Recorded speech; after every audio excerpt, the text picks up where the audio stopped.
Chapter 15:12. The five-star army didn't have such concerns right now, but no one could guarantee that they wouldn't in the future. Wu Liji also raised his doubts on this issue. Sir Prime Minister, can this King Wunan of Damyang really eliminate the existence of influential officials? If this is the case, who can guarantee that his position will be stable? Without the support of influential officials, how long can his country last? Does he really have to rely on the common people? What a joke. The common people don't have their own consciousness. Once chaos breaks out, they won't be able to make their own decisions. All they can do is follow the script. Facing Wu Liji's impolite criticism, Alip didn't argue with him. In his opinion, whether or not Yang Qindong really could eliminate the existence of influential officials wasn't important. What was important was that he had already accomplished this. What was important was that the current King Wunan of Damyang was his enemy. What was important was that this King Wunan of Damyang had never shown mercy to his enemies. In this person's eyes, there were only two choices: surrender or be exterminated. There was no such thing as a sovereign state or an auxiliary state. General Wu Liji, if you wish to discuss this matter, there will be plenty of opportunities in the future. Let's talk about the current situation first. Right now, the five-star army's two armies are about to converge. Moreover, we are doing our best to stop Li Zheng here. Do you think we can stop this great momentum? Facing Alip's sharp question, Wu Liji didn't avoid it. Instead, after thinking for a bit, he replied, "This time we might be able to stop them. However, the next time might not be the case. If the five-star army is determined to achieve their goal, I believe we won't be able to stop them in the end." Good. Alip nodded in satisfaction. He originally thought that Wu Liji would refuse to admit it out of pride and face. Now that he had admitted to this point, the following words were easy to say. Yes, General Wu Liji's vision is indeed far. Even our so-called Khaganate alliance won't be able to stop the five-star army's cavalry.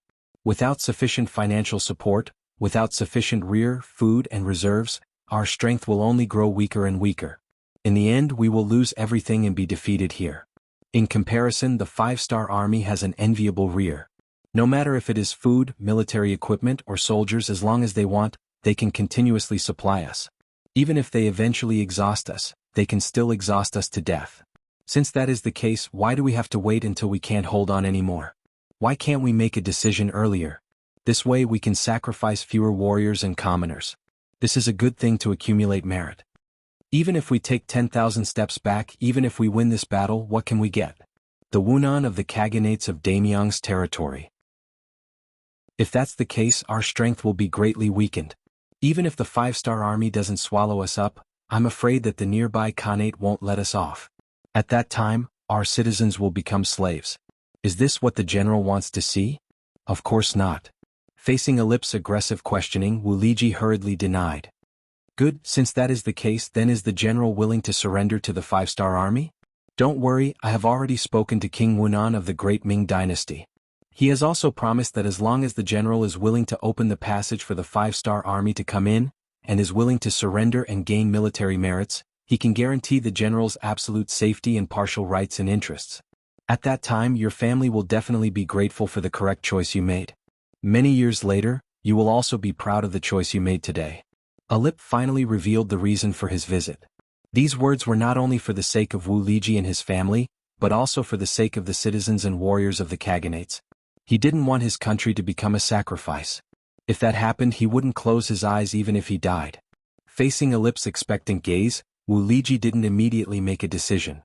Instead, he asked, "Minister, have you really traveled for 4 years and met countless citizens who surrendered to the five-star army? Are they really living well?" "Yes, I can swear on my life." Facing this series of questions, Alip nodded solemnly. A glint flashed across his eyes. "All right, since that's the case, I'll do it for the sake of the safety of my people. Lord Prime Minister, just tell me what to do," Wu Liji said with a resolute and decisive tone. Just from this point alone, he was a righteous person with the citizens in his heart. After receiving Wu Liji's affirmation, Alip let out a long sigh of relief. He knew that his mission was half complete. He already had a plan for what to do next. When the time comes, the five-star army's main force would also cooperate with him. Alip met with Wu Liji in private. Because everything was arranged by Yang Xie's intelligence department, it avoided everyone's eyes and ears, so much so that Bao Lai didn't know about it at all. A day later, he received news that Wu Liji was seriously ill. After so many years of war, countless generals had died. Wu Liji had already secured his position as the #1 general. Now that something was wrong with his body, no matter what, as the king he had to come and ask about it. 200 palace guards accompanied Bao Lide out of the city and arrived at Wu Liji's mansion. He also met General Korban, the man who was second only to Wu Liji in the army. "Oh, General Korban is here too." Bao Lide raised his head and asked. He nodded as a form of greeting and then walked into the room with only 2 guards. He saw Wu Liji lying on the bed.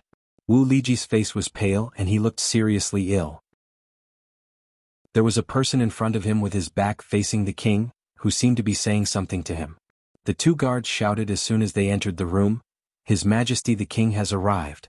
Hearing her voice, Wu Liji forced himself to sit up. With his back facing her, he slowly began to turn around. At this moment, Bao Lide's gaze was completely focused on Wu Liji. He didn't notice the person who was halfway through turning around. With a concerned expression he asked softly, "General Wu Liji, what's wrong with your body? It's only been a few days, how did you get so sick?"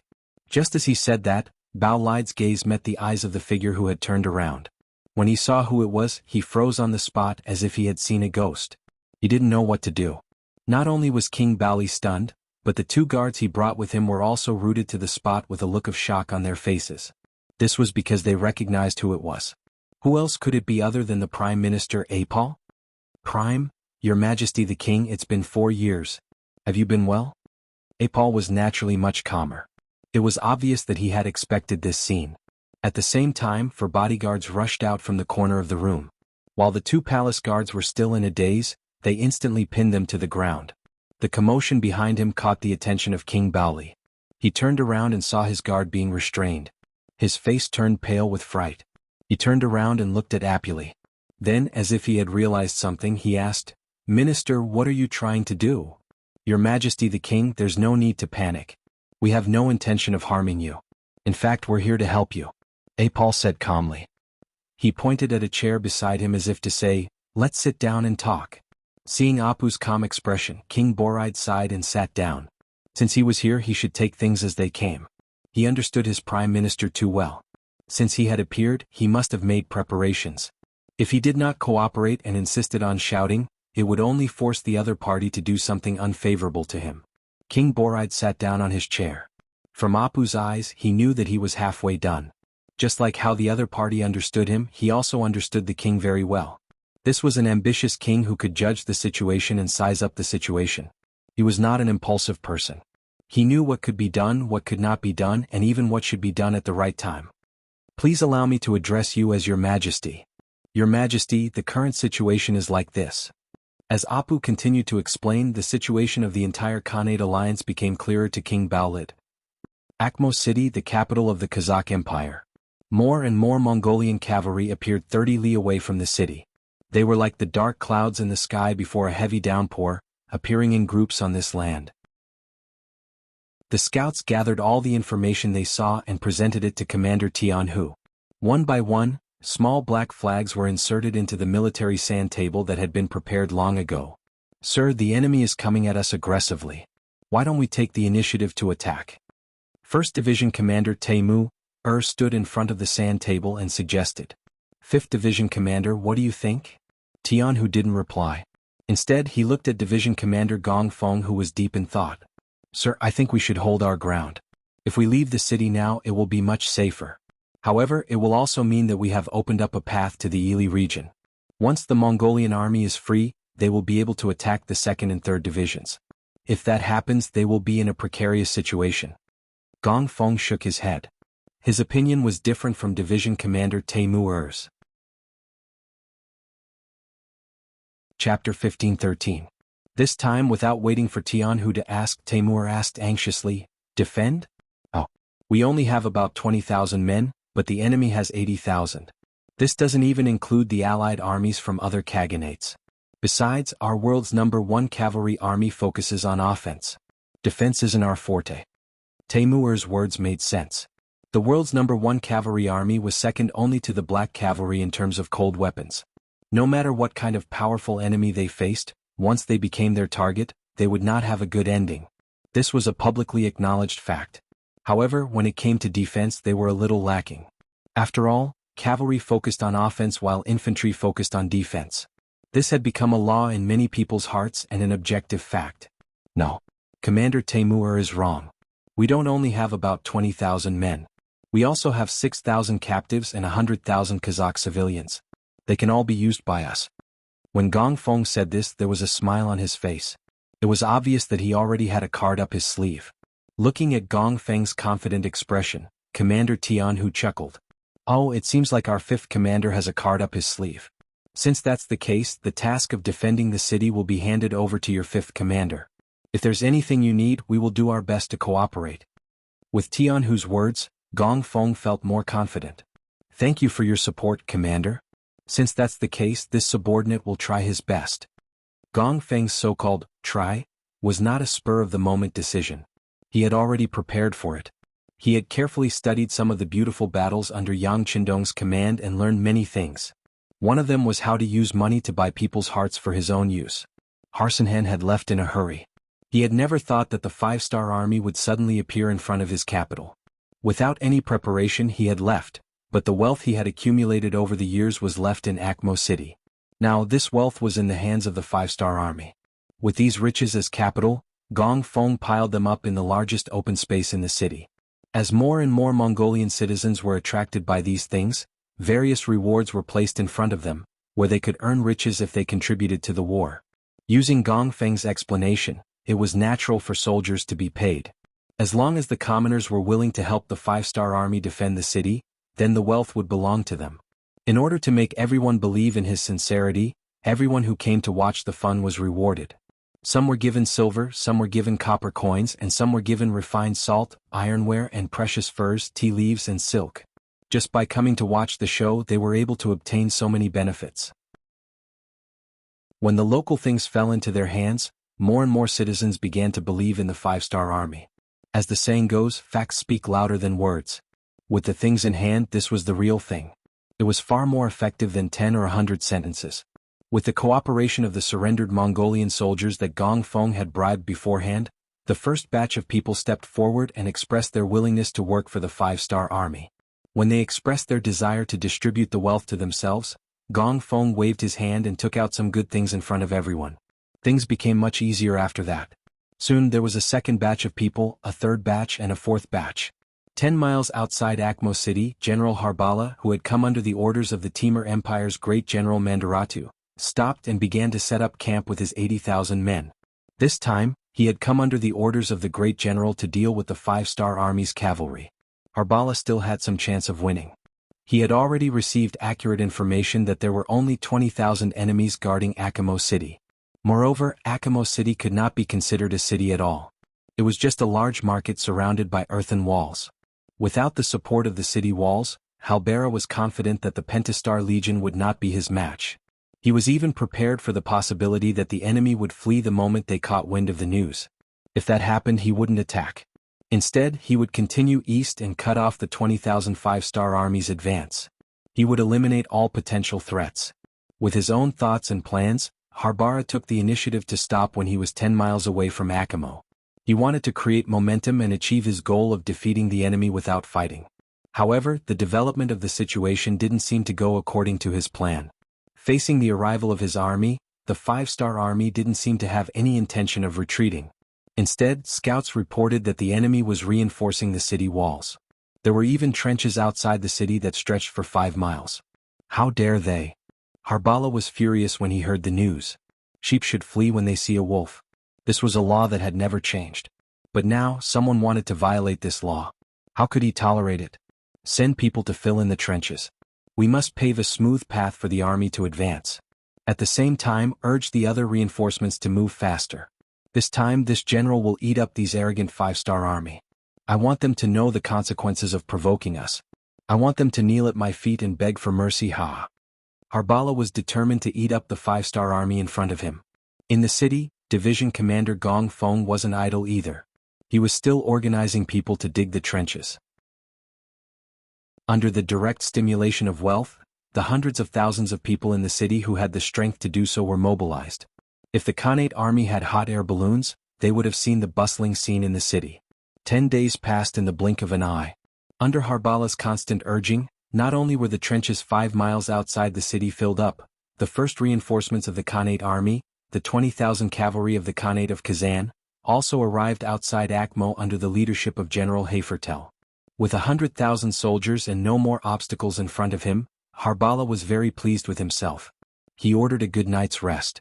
The next morning they would attack the city. In one night, for his own safety and to prevent the 5-star army from breaking out, Harbala arranged for 30,000 cavalry to set up an ambush and set up a trap. However, it was a pity that the 5-star army did not make the slightest movement until daybreak. Haha, General, the 5-star army must be afraid. Hafertel looked up to the sky and laughed. At the same time he looked down on Harbala's cautiousness. In his opinion, a two-legged sheep would always be a two-legged sheep. When had you ever seen a sheep that could eat a wolf? Knowing that he was being laughed at, Harbala ignored Hafertel and ordered his 10,000 cavalry to charge. He wanted to take the first merit and prove that the cavalry of the Timur Empire was the strongest. The wall was only 10 feet tall, but under the impact of the huge logs, a huge crack quickly appeared. Then, a gap of 20 to 30 feet appeared, allowing the cavalry to charge through. War drums sounded, and the 10,000 Timur cavalry charged in high spirits. But when the cavalry entered the earth wall, they were surprised to find that not a single one of the 5-star army cavalry could be seen. Just as many of the cavalrymen were confused and didn't understand what was going on, cries of agony rang out one after another. Many of the cavalrymen who were eager to contribute fell into the deep pits while charging and were stabbed to death by the sharpened logs that had been set up in the pits. They were severely injured. It won't work here. Try from another direction. The captain leading the cavalry roared and ordered the cavalry to change the direction of attack. But without exception, the path forward was filled with deep trenches. In other words, after the trenches on the outside, there were also countless trenches in the city. No one knew how long these trenches were. Akmo City was very poor. It didn't have any proper city defenses, and there weren't many houses that were pleasing to the eye. But it had one advantage, and that was that it was large enough and long enough. Perhaps this had something to do with the fact that the Khans liked to fight for territory. Whenever they arrived at a new place, they would always try to carve out as much territory as possible for them to use. As the capital of the Kazakh Empire, Akmo City was naturally not small. This allowed Commander Gong Feng to have enough space to trade for time. Hearing the cries of the injured soldiers and seeing the countless trenches and trenches, the captain leading the cavalry retreated from the city with a headache and reported what he saw to Harbala. There's such a thing? The result was completely different from what he had imagined. At this moment, Harbala felt as if his heart was being scratched. The feeling of knowing that the enemy was right in front of him, but he couldn't see or hit them made him feel very uncomfortable. Continue to fill the trenches. This general doesn't believe that the 20,000 5-star army can be stronger than our 100,000 soldiers. Harbala had no choice but to use the stupidest method, which was to continue to fill the trenches. He didn't think that the 5-star army could make the 100,000 Kazakh civilians in the city work for them. In his mind, his own people were the most unyielding and wouldn't be used by the Hans. Just like that, the 100,000 cavalry dismounted and put down their sabers, becoming engineers and starting to fill the trenches. Meanwhile, the 100,000 Kazakh civilians in the city continued to dig the trenches. One dug and one filled as if they were in some kind of competition. The original cavalry charge had become a competition, completely going against the original intention of the war.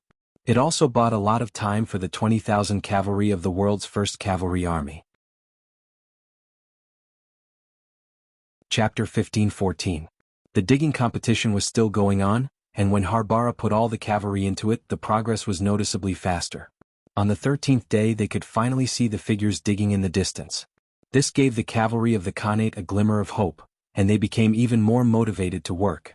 But at the same time, what made them depressed was that when the distance between the two sides could be seen clearly with their eyes, they discovered that the ones digging the tunnel were not the 5-star army, but seemed to be some Kazakh civilians wearing clothes similar to theirs. This discovery made Harbala very angry. How could his own people be controlled by the Han people? This is a kind of blasphemy. Seeing Harbala so angry, the general of the Khanate came up with an idea, a stupid move. General, why don't we shout to the people on the other side? Presumably they were forced by the 5-star army. As long as we promise to surrender to them, we can forgive their crimes. On the contrary, if they continue to help the Han people, we will kill them without mercy. I think they will make the right choice, and in this way they will not be used by the enemy.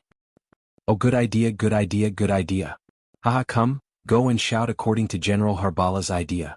Remember, when you threaten them, use a more ruthless tone. These people are afraid of death. They will definitely not be used by the 5-star army, hahaha.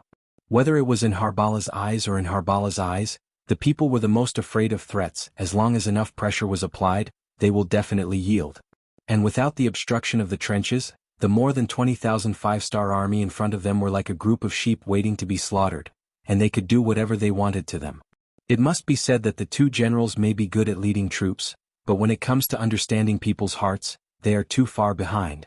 At least compared to Gong Feng, they are not at the same level.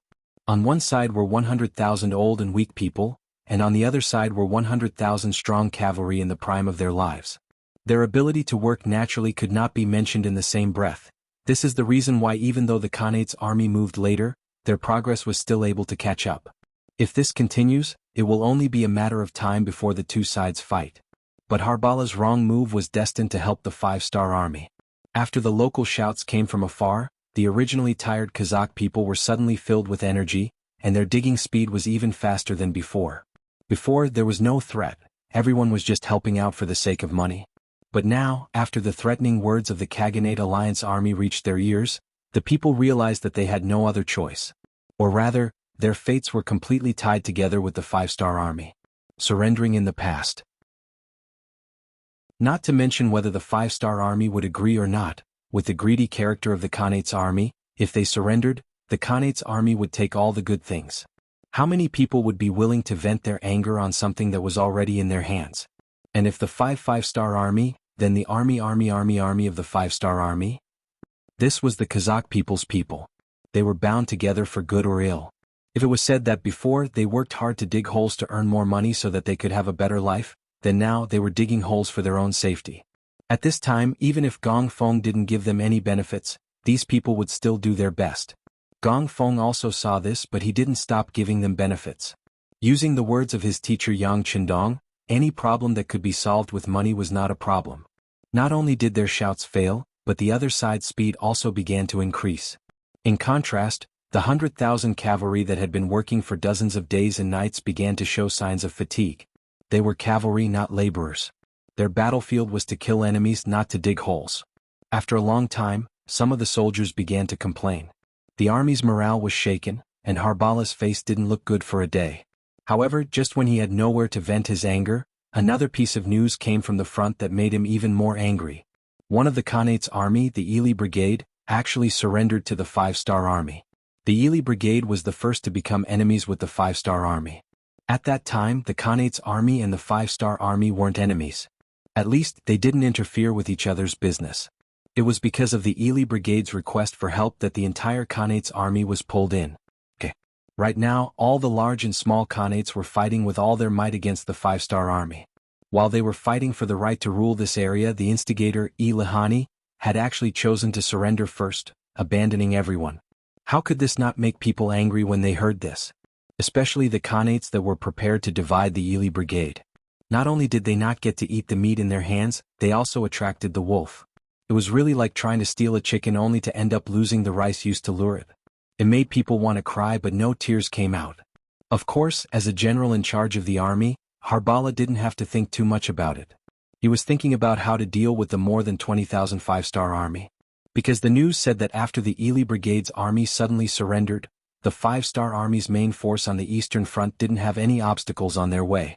At this time they were speeding toward the Kazakh Khanate.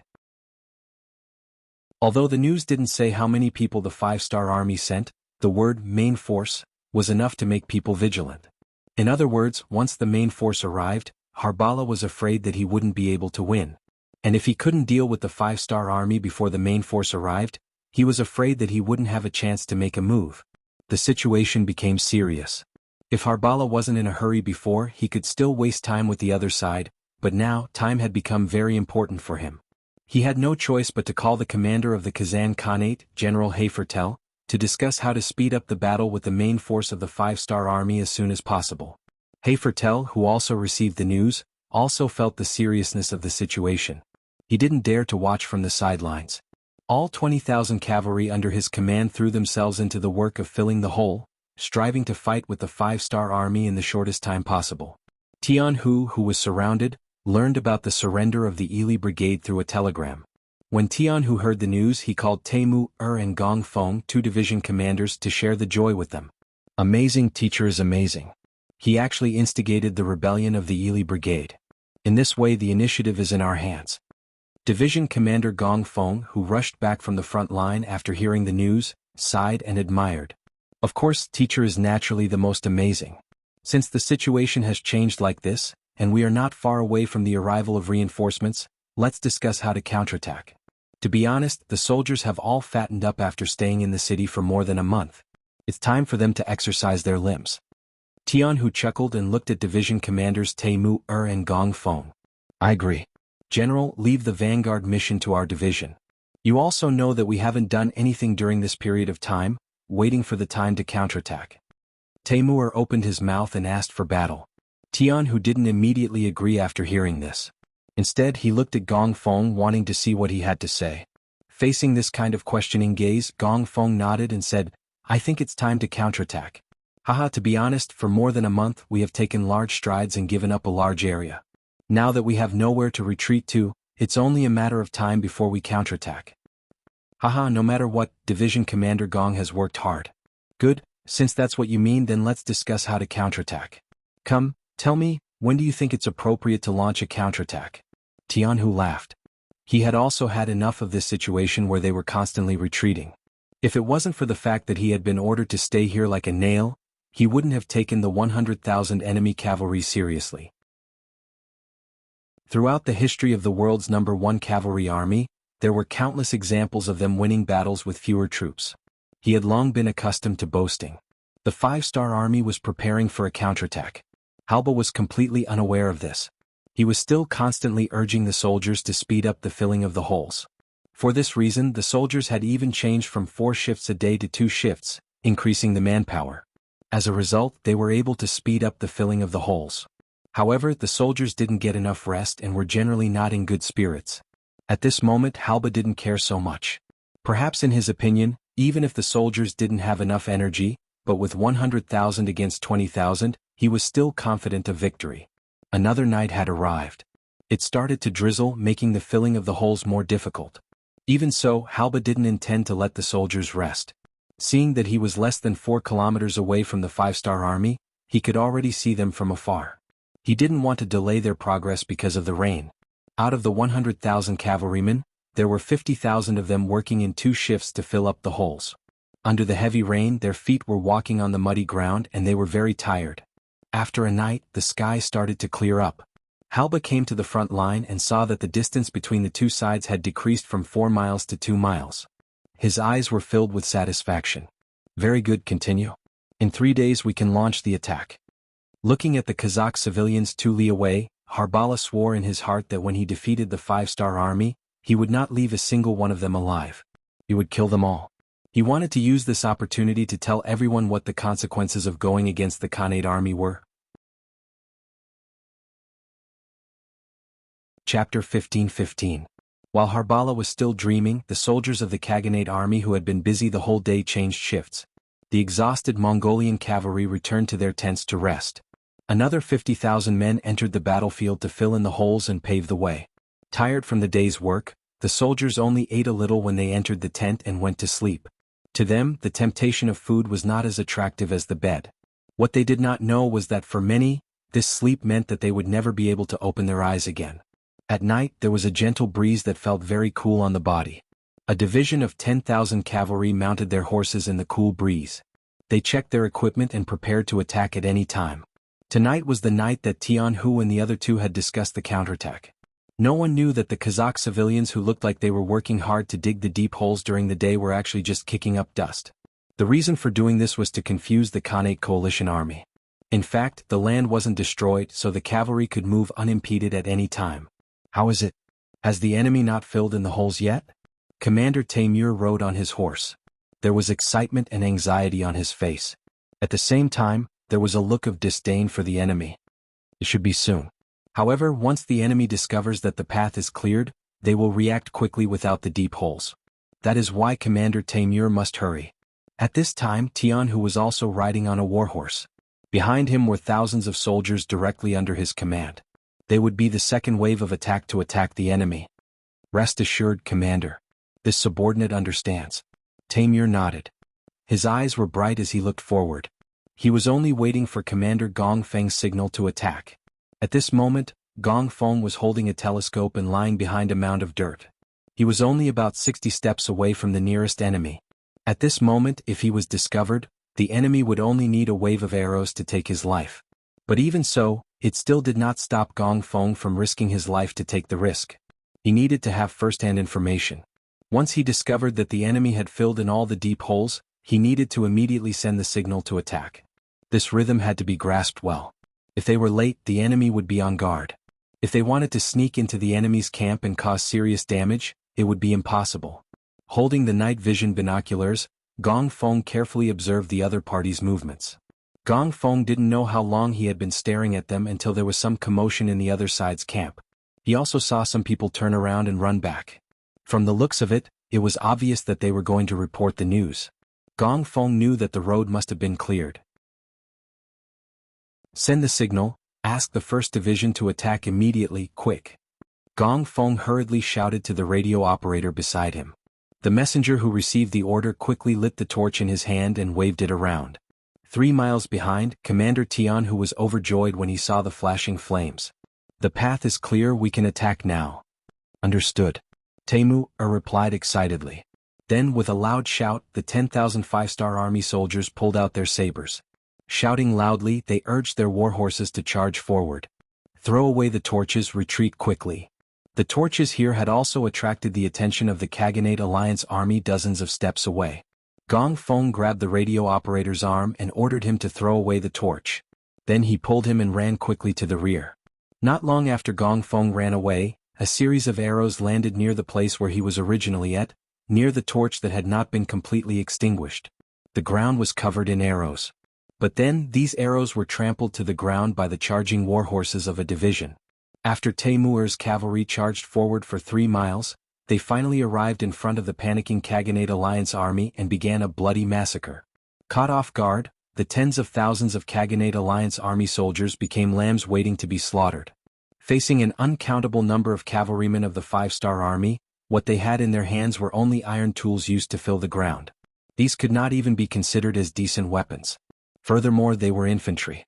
How could they possibly fight against the well-prepared 5-star army? Run! No one knew who shouted first, but it became an order for the soldiers to retreat. In the dark night, countless black dots began to rapidly retreat. In order to run faster, many people threw the iron tools in their hands to the ground to reduce the burden on their bodies. Charge straight through, don't worry about these people. Commander Taimur rode on his horse. When he saw many soldiers stop and swing their sabers at the unarmed and panicked Khaganate Alliance army soldiers, he couldn't help but shout loudly.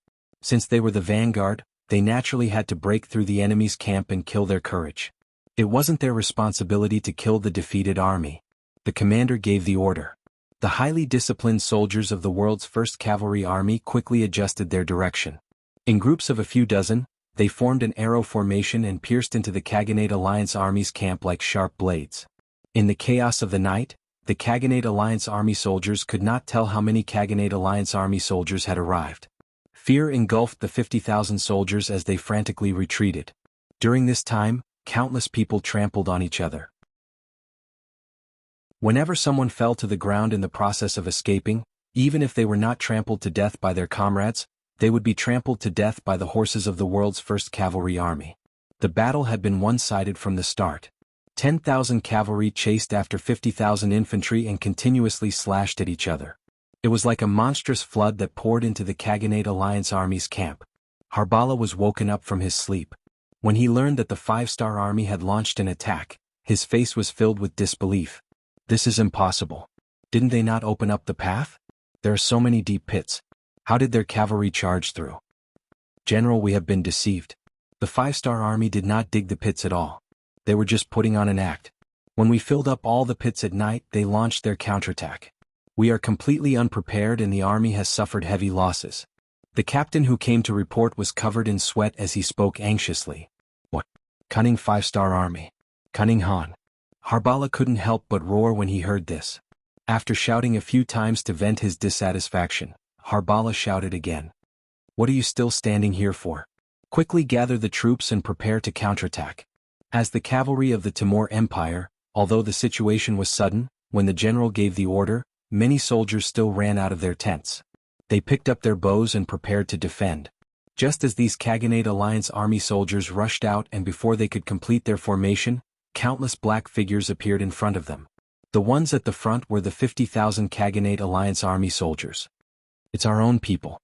A sharp-eyed soldier saw the identity of the incoming people and shouted, "Release the arrows." Harbala, who had already put on his armor, came to the front of the camp. When he saw the black figures entering the range of the arrows, he didn't hesitate to shout. However, the order was given but not many people carried it out. It was obvious that they couldn't bear to point their arrows at their own comrades. What are you waiting for? Don't you know that these are already defeated soldiers? If we ignore them and let them come, we won't have any defense left. Release the arrows immediately. Harbala shouted with all his might. He didn't forget to add, those who don't release the arrows will be disobeying orders. Execute. When the word execute fell, the hesitant Khaganate Alliance army soldiers no longer dared to hesitate and released the arrows they had prepared beforehand. The arrows landed on the black figures rushing towards them. For a moment, screams of pain sounded one after another. General Hayfertel was among the defeated soldiers. His luck wasn't too good. He was the one leading the troops to fill up the trenches tonight. But as a general, he didn't need to do anything.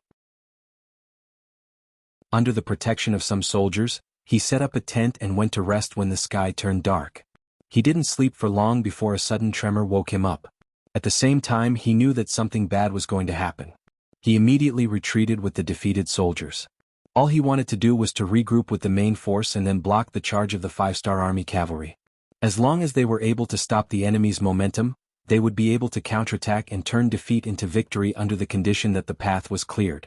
After running all the way, Hayfertel was a bit out of breath. Finally, the main camp was right in front of him. Just when he was about to win, the enemy suddenly released a row of arrows. The soldiers in front of him were shot down by their own arrows. This scene made him want to curse out loud. He wanted to curse his comrades for not having eyes. But at this time he heard Harbala shout. He finally understood that this general wanted to kill them in order to protect himself. Behind him was the 5-star army's cavalry that was closing in on him, and in front of him were his own allies who were ready with their bows and arrows. At this moment, Hayfertel was caught in a dilemma. If he wanted to fight against the 5-star army behind him, he didn't have any weapons in his hands.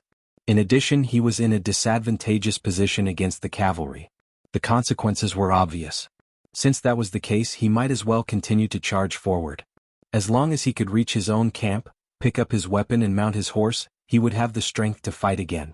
Brothers, we are allies. We are on the same side. Please let us pass. We will fight side by side with you. After thinking it through, Hayfertel took the lead and shouted loudly. After his voice reached the camp, the other soldiers also followed suit and shouted. Chapter 15-16. The arrows couldn't stop the infantrymen. On the contrary, the cries for mercy were transmitted into the army. This infuriated Herba greatly. What do you mean by letting you come over and fighting side by side? I'm afraid that once you come over, our formation will become even more chaotic. The 5-star army will take the opportunity to charge in. If that happens, there's no need to talk about resistance. We'll all die here. Thinking of the serious consequences, Herba's face turned fierce. Don't let them come over. Let them go back and face the 5-star army. Tell them that we will remember their bravery. Herba's shout was heard by more and more soldiers. When it reached the ears of Herba's group, they almost died from anger. Facing the 5-star army, this bravery will be remembered. But what use is that? Without weapons or horses, how can they be a match for the elite Han cavalry? This is clearly an act of suicide. As for being remembered for their bravery, what use is that?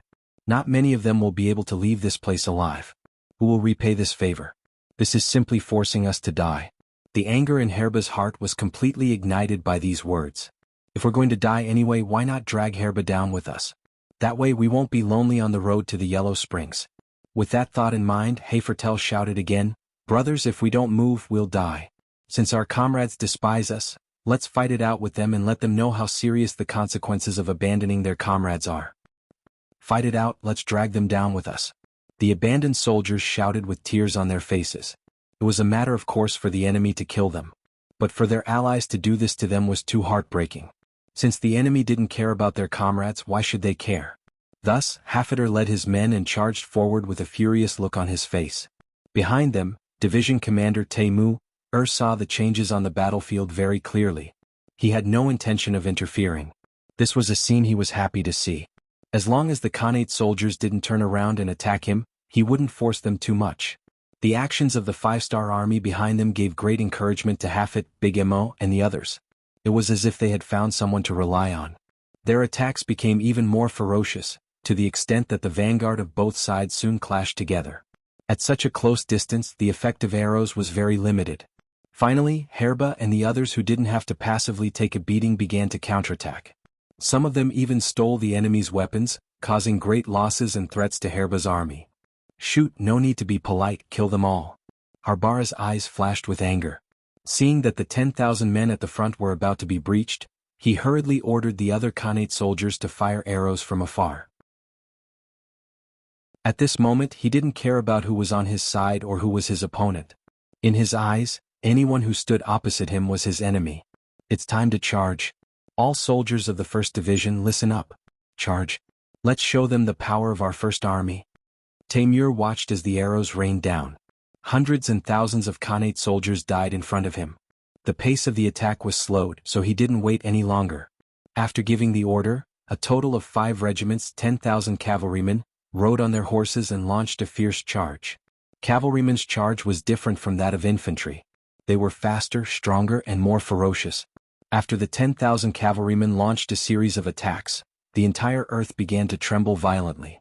This powerful movement caused the anti-Khanate soldiers to involuntarily retreat to the sides, especially after a division of soldiers shouted that those who surrender and kneel on the ground could live. One after another, the anti-Khanate soldiers obediently knelt on the ground. This action not only caused Hafiter's soldiers to kneel, but also many of Harbala's soldiers who were standing at the front to kneel down. This seemed to have become a chain reaction, providing an even more advantageous condition for the cavalry to charge. The horses galloped past. As expected, the kneeling Khanate soldiers weren't harmed in the slightest. On the other hand, those who were still standing, those who genuinely wanted to resist, or those who hadn't yet reacted, were killed by the cavalry. As the cavalry charged forward, one figure after another was slashed to death in the darkness. Lines of defense began to crumble one after another. The soldiers could not stop their footsteps from retreating. Anyone who didn't want to die wouldn't use their bodies to block the charge of the horses. Quick, quick, where are our cavalrymen? Haven't they mounted yet? Halbera roared anxiously when he saw several lines of defense being breached in front of him. Perhaps it was because of his shouts that the first batch of Khanate Alliance soldiers on horses finally arrived behind him. Some of them were still dressed in disheveled clothes, and there was a hint of panic on their faces. But no matter what, they still mounted their horses and held their cavalry swords in their hands. Haha, good, order them to charge. We must stop the 5-star army's attack. Halba was no longer nervous and even a little fearful. Instead, he became much more high-spirited and vigorous. The enemy cavalry is here. Take out your crossbows and shoot the enemy at close range. Commander Taimur also saw the black shadows and the sound of horse hooves in the distance. There wasn't the slightest hint of nervousness on his face as he gave the order. Oftentimes, this kind of cavalry charge was the most brutal. Often, who knew how many corpses would be left behind in a single charge? But all of this was nothing to the soldiers of the world's #1 cavalry army. Some of them were veterans who had experienced dozens of battles, big and small, and were used to seeing life and death. Even some of the rookies had experienced dozens or even dozens of battles. They were no longer rookies who panicked at the sound of horse hooves. On the contrary, these people's shouts and horse hooves could stimulate their adrenaline even more effectively, causing their blood to surge and allowing them to display their true strength. The 5 regimental commanders received the order, followed by the battalion commanders, company commanders, platoon commanders, squad leaders, and even every soldier received the order. Correspondingly, more and more small crossbows were taken off their backs and held in their hands. Then the counterattack began. At a distance of less than 40 or 50 steps, the crossbow bolts rushed forward like rain, landing in the camp of the Khanate Alliance's cavalry, causing waves of horses to fall off. In a direct confrontation, apart from the better-equipped black cavalry, even Lung Feng was no match for the world's #1 cavalry army.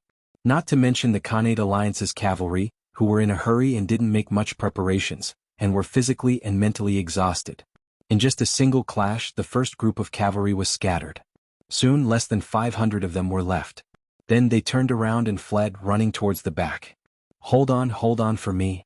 Seeing that the result of the battle wasn't as evenly matched as he had imagined, and that it was a one-sided defeat, Halba shouted with a dejected face. But in this chaotic moment, such a shout wouldn't attract anyone's attention at all.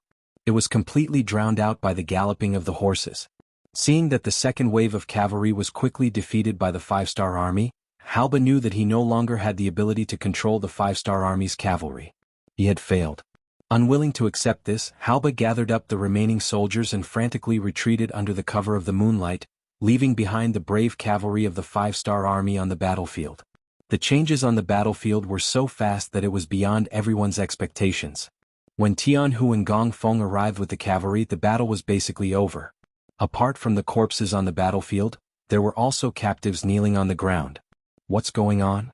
Tianhu looked at all this with a frown, somewhat confused. Commander Taimur rode up to Tianhu. Commander, these soldiers of the Khaganate Alliance are too weak.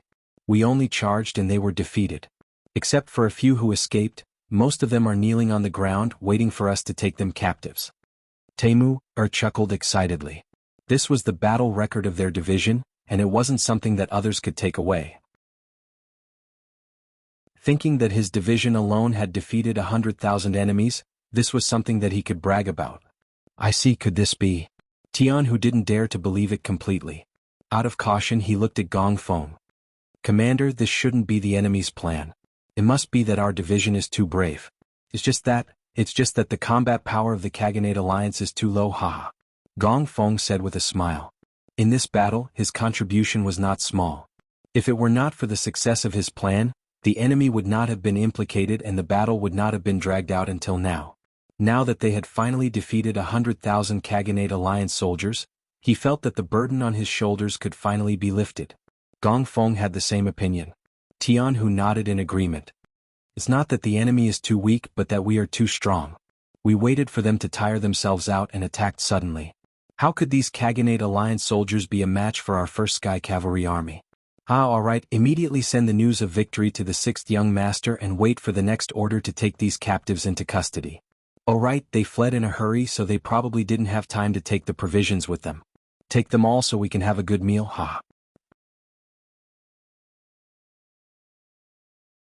Chapter 15-17. They had been surrounded for a long time. Although Harsenhan had left many things behind when he escaped, there were still hundreds of thousands of civilians with them. Just a day's worth of food and drinks was not a small amount. Seeing their stock dwindle, Tianhu did not say anything, but he was anxious. Now that they had won, they had to gather some good things to strengthen their foundation. The army commander gave the order, and the soldiers below began to get busy. All the soldiers of the 5-star army had excited looks on their faces. They had defeated 100,000 enemy cavalry with only 20,000 men, and they had suffered less than 1,000 casualties. This was definitely a victory that they could brag about to anyone. In contrast, Harbala, who had escaped, looked like he was about to cry. 100,000 men had surrounded 20,000 Han soldiers for more than a month, and they had still been defeated in the end. Now that there were only about 10,000 people who had escaped with him, he could even imagine that once General Mandu Latu learned of this news, he would most likely be executed according to military law. But he had no choice but to return. If he went back, he would just die. If he did not return, he would implicate his family and die with him. Halbera led his defeated army back to the Timur Empire, his face ashen and deathly pale. The news of their defeat quickly spread across the land. First, there was the rebellion of Ili, who had surrendered to the 5-star army. Next, there was the defeat of the Timur Empire's 100,000 soldiers. This was like adding hail to snow. When the Khans and generals of the various Khans heard this, it was a heavy blow to their hearts. Many people could not help but wonder if they could still obtain the final victory in this battle. If they did not win once they were defeated by the 5-star army, what would be waiting for them? Would their entire tribe be wiped out? Since that was the case, why not follow Ili's example and surrender now? At least they could still keep their lives. Right. Someone once said that the 5-star army would not only spare the lives of those who surrendered, but would also leave them with 10% of their wealth. Who knew if this was true? Akmo's city defense battle was not only a defeat, but it also affected the morale of the army, the people, and the will to fight. Once an army lost its morale, it would be difficult for them to win a battle no matter how many soldiers they had. When this news reached the ears of Supreme General Mandu Latu, he knew what he had to do. Previously, it was to delay the enemy and deplete the enemy's rations so that they could subdue the enemy without fighting. But now, with the Five-Star Army's main force on the Eastern Front opening up a path, this method was obviously ineffective. Since the situation on the battlefield had changed, Mandarata had to change his tactics accordingly. His choice was to find a division of the Five-Star Army and engage them in a decisive battle. He wanted to win a few battles first. At the very least, he had to give the other Khaganates some confidence and prove that the Five-Star Army was not invincible. When Harbala returned to Mandarata's side with 10,000 defeated soldiers, he was not immediately executed. Instead, he was given a chance to redeem himself by leading these 10,000 defeated soldiers to act as the vanguard in the battle against the Five-Star Army. Not only that, but he was also given the authority to command tens of thousands of soldiers. This kind of conviction moved Harbala to tears. This was also one of Mandarata's brilliance. He could be completely at ease using such a person. At the very least, he would do his best. To be able to survive and have a chance to perform meritorious deeds was already the best outcome. Harbala did not have any complaints about this. He gladly accepted it, and at the same time he was prepared to either succeed or die trying. Soon he received a military order and found out that his target was Meng Yishi's Wuxia. Speaking of Wuxia, he was once the general of the Golden Horde's Golden Horde cavalry. In terms of personal strength, there was no need to mention his strength. Although in the later stages Yang Qindong redistributed nearly 20,000 Golden Horde cavalry because of necessity, or perhaps because he wanted to weaken Wuxia's strength as a former general, he still received the lion's share. For example, among the 40,000 men in his Meng Yishi's Golden Horde cavalry, there were 8,000 of them. It was precisely because of these 8,000 Golden Horde cavalry that Wuxia was full of confidence. When he led the army out, he would go wherever there was danger. He did not put the so-called Khaganate in his eyes at all. After fighting all the way from Eastern Europe, Wuxia had a better understanding of the Five-Star Army. He knew the importance of meritorious deeds. He also wanted to perform meritorious deeds for a better future. As such, when the other Five-Star Army could not find the enemy's main force and were waiting and recuperating, he still led Meng Yishi's Golden Horde cavalry to roam around, searching for the main force of the Timur Empire's cavalry. This was also the main reason why Mandu Latur had set him as his target. Compared to the other Five-Star Army's Golden Horde cavalry, this Meng Yishi's Golden Horde cavalry was easier to track down. If he could wipe out this cavalry division, the 40,000 Five-Star Army's Golden Horde cavalry would be enough to raise the morale of the entire army and let those who were wavering see hope again. For this plan, Mandu Latur had spent a lot of effort. Out of the 180,000 men in his army, he had sent out 120,000 men. With a ratio of 3-to-1 and a familiarity with the terrain, he did not believe that he could not wipe out the Five-Star Army. The Timur Empire's Golden Horde cavalry hidden in various places started to become active. However, Yang Qindong did not know about this. First, he was not familiar with the terrain. Although he had sent out many scouts and had a rough understanding of the terrain, there were still too many things that he did not know. It was these places that hid the Timur Empire's Golden Horde cavalry. Second, Yang Xie's development was too fast. The intelligence department was unable to keep up. It was just like when the Japanese coveted me in Greater China. They had spent 10 to 20 years to investigate and understand all kinds of information. They really wanted all kinds of information. Even so, in the later stages of the war, they were unable to obtain any important information. The development of the intelligence department was not something that could be achieved with money. They needed time and accumulation. Because of these objective factors, when Meng Yishi's Golden Horde cavalry once again tried to probe the enemy's main force and was surrounded, Yang Qindong still did not obtain any information. Of course, this was also partly because of Wuxia. It was because of his arrogance that he did not immediately report when he discovered a clue, causing him to be surrounded. At first, Wuxia acted as usual and sent out his troops to search for the enemy's main force. Because this was not the first time he had sent out his troops and had not achieved any results in the past, this time, he did not think that it was necessary. At the very least, it could be used to train his troops. Thus, Wuxia led out with 40,000 soldiers. When they accidentally discovered a group of 500 Timur Empire's Golden Horde cavalry, he did not immediately report it. Instead, he went with the idea of exterminating the Golden Horde cavalry and gaining some merit. Thinking about it, it made sense. Facing a cavalry of 40,000 men, 500 enemies was simply too few. It was so few that Wuxia did not think that it was a great merit. It was only when they chased the Timur Empire's Golden Horde cavalry for 100 li and discovered a second group of 2,000 Timur Empire's Golden Horde cavalry that Wushugu became more alert. If they could completely exterminate 2,500 Timur Empire's Golden Horde cavalry, it would not be considered a great merit, but it would still be a merit. Wushugu also did not intend to report it. While leading his army in pursuit, he made a wrong decision, and that was to split up his troops. In order to not let the Timur Empire's Golden Horde cavalry escape, Wushugu chose to split up his troops and encircle the Timur Empire's Golden Horde cavalry. However, what he did not know was that when he split up his troops, his every move was discovered by the Timur Empire's Golden Horde cavalry. Behind this Golden Horde cavalry was another large group of Timur Empire's Golden Horde cavalry. In the end, when Wushugu seemed to have completed his encirclement, a large encirclement had also formed around him. At this time, his Ming 1st Regiment was also completely surrounded by the Timur Empire's Golden Horde cavalry. It was also at this time that Wushugu felt that something was wrong when the Timur Empire's Golden Horde cavalry began to appear on a large scale. At this time, because he had been chasing the Timur Empire's Golden Horde cavalry, he had already traveled 400 li. At this distance, even if he immediately sent a message to the 5-star army for reinforcements, it would take at least 2.5 days for reinforcements to arrive.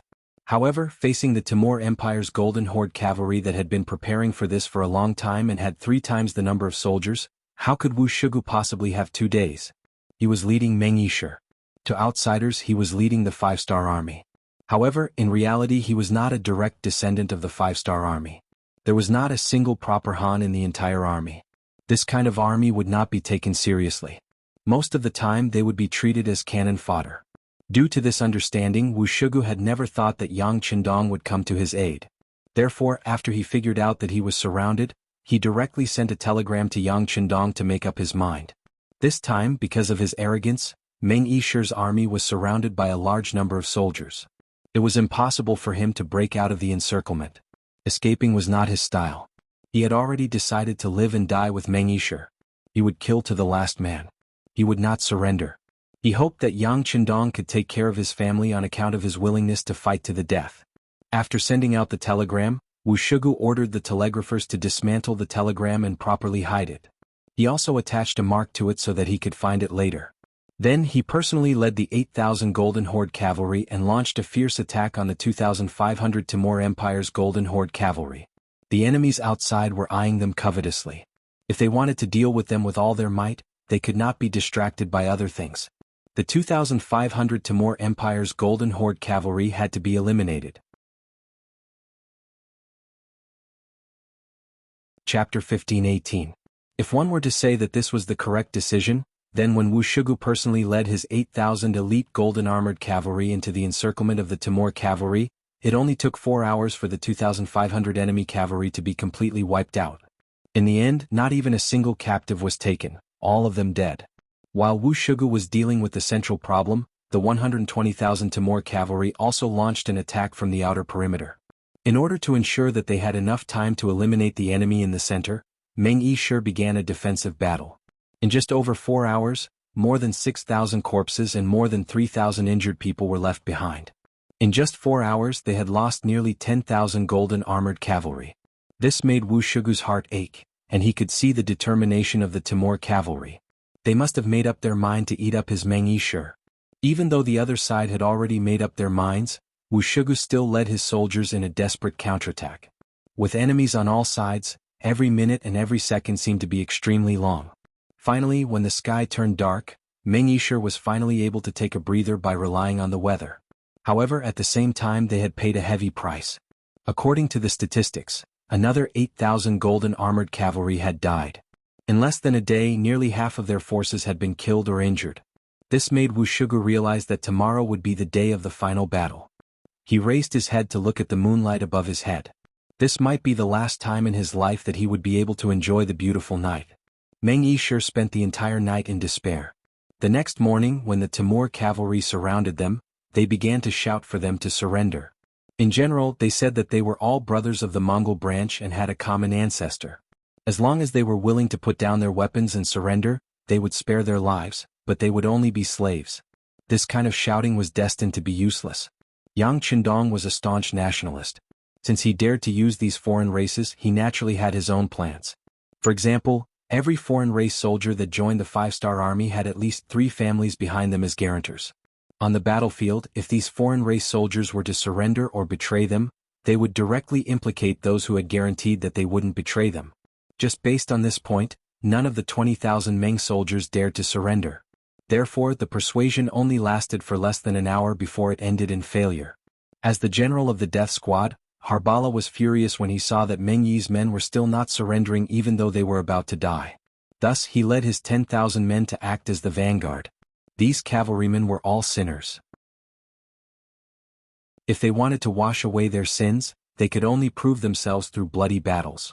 This allowed them to have a stronger will than ordinary soldiers, so once they charged they would be very fierce.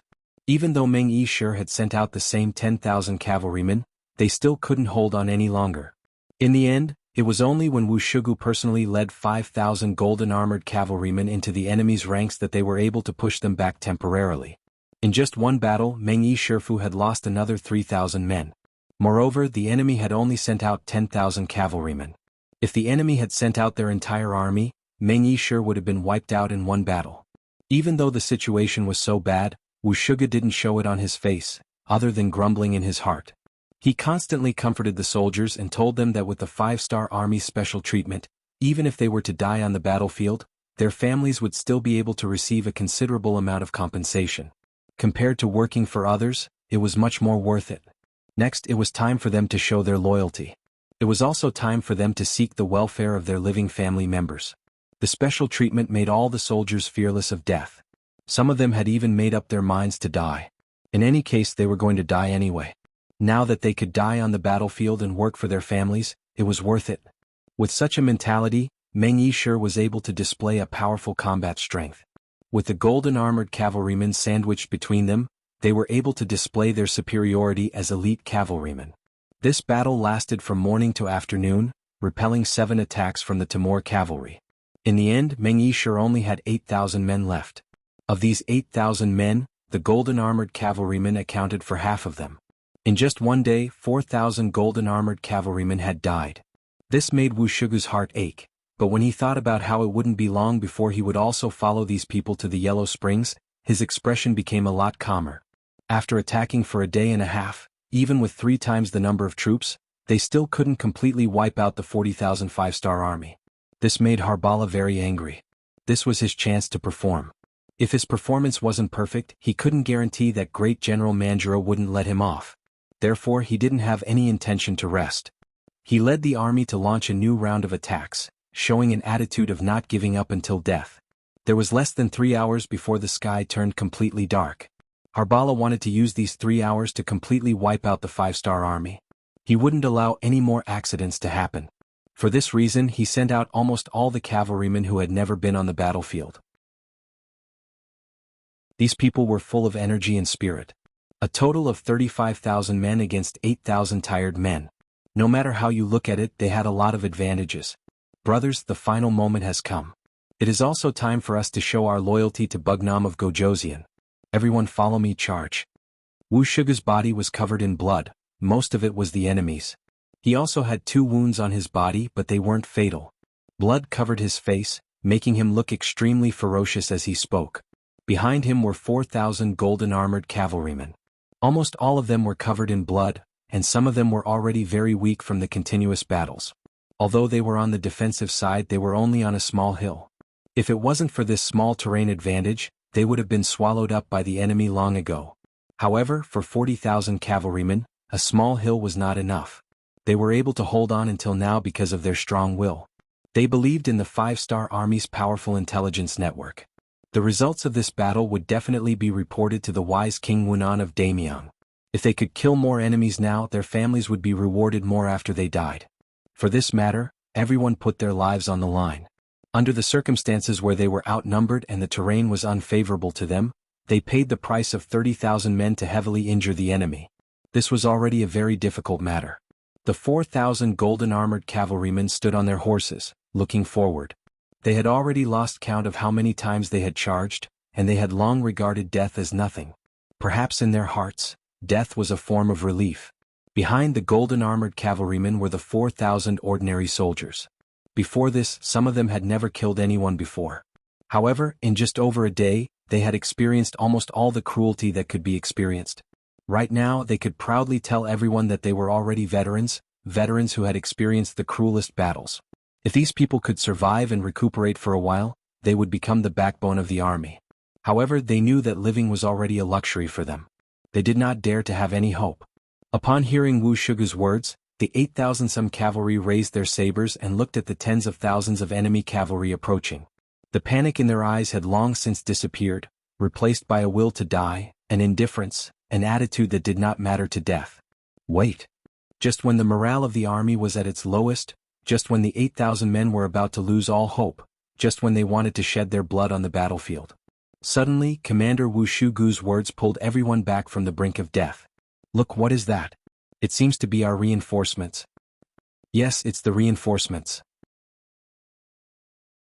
Look, they are holding up the 5-star flag. Our reinforcements are here. Brothers, we are saved. More and more people saw the green flood coming from afar. Although they were too far away to see how many people there were, just by looking at the imposing manner and the many flags that were raised, they were afraid that there would be a lot of people coming. In less than 2 days, the 5-star army's reinforcements had actually appeared. This was indeed out of Wu Shugu's expectations. Of course, this was good news. This was the hope for him to bring his brothers out of the encirclement. This was the chance for his Meng Yishe to stand tall in the 5-star army. With the sudden appearance of the reinforcements, the 8,000 soldiers of the Meng 1st Regiment, who were prepared to die, finally saw a glimmer of hope. It was as though in an instant, everyone was brimming with energy, and they could charge into the enemy camp once more. However, when the same thing fell into Harbala's eyes, it made him extremely angry and fearful. This time the matter of dealing with Meng Yishe was a top secret. The location chosen was also decided by General Mandu La 2-3 days ago. The news could not have been leaked. Then how did the 5-star army's reinforcements know about this matter? Could it be that they already knew about this matter and did not make a move for a long time because they were waiting for an opportunity? Now that they felt that the opportunity was ripe, they did not hide anymore and jumped out. Was it to completely destroy them? Or was it that the 5-star army's legendary communication device that could spread the news over a long distance had taken effect? Was it because they were surrounded that the news was spread? But if that was the case, the reinforcements should not have arrived so quickly.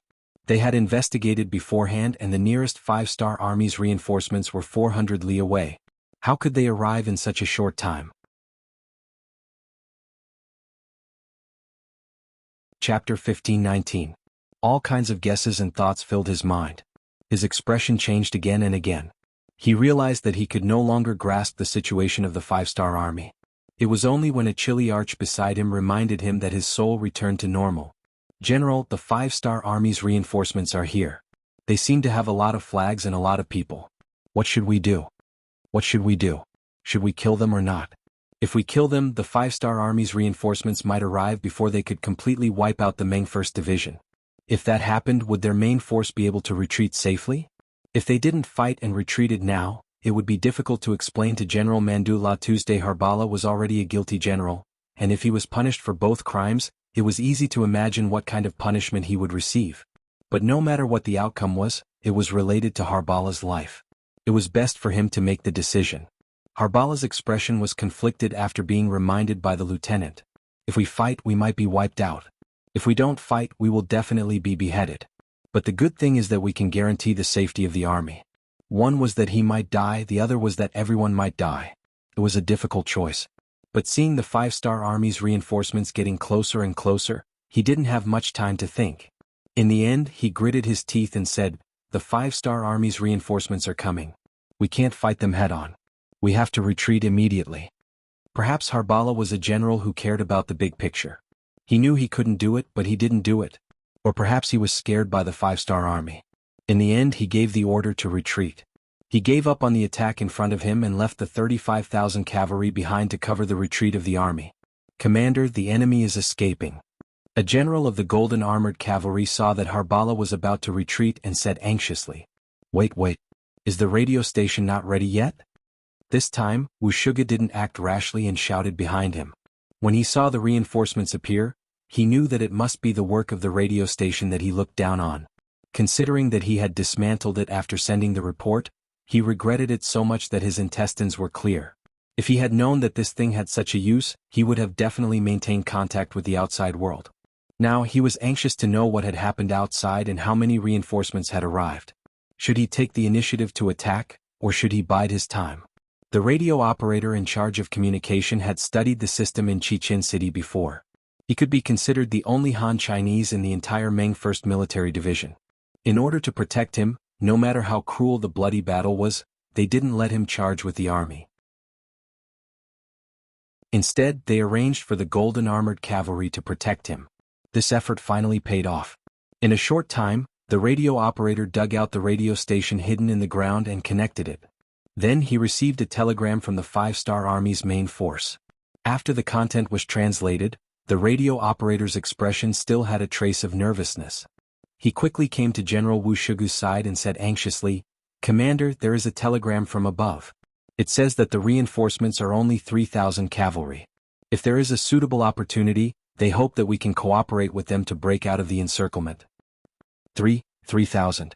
Wuxigu was shocked when he heard the answer. He then looked in the direction of the reinforcements in disbelief. Indeed, he saw banners fluttering in the wind and shadows everywhere. It didn't seem like 3,000 cavalry at all. However, since the radio station said so, he had no choice but to believe it. He couldn't help but feel relieved that he didn't order the army to charge. Fortunately, he didn't launch an attack. If he took the initiative to fight, the Timur cavalry would have to fight even if they didn't want to. Once they discovered that there were only 3,000 reinforcements, not only would he not be able to escape, even the 3,000 reinforcements would be surrounded and killed. Fortunately, he didn't make a wrong decision rashly. Then Wuxigu immediately led the army in the direction of the reinforcements.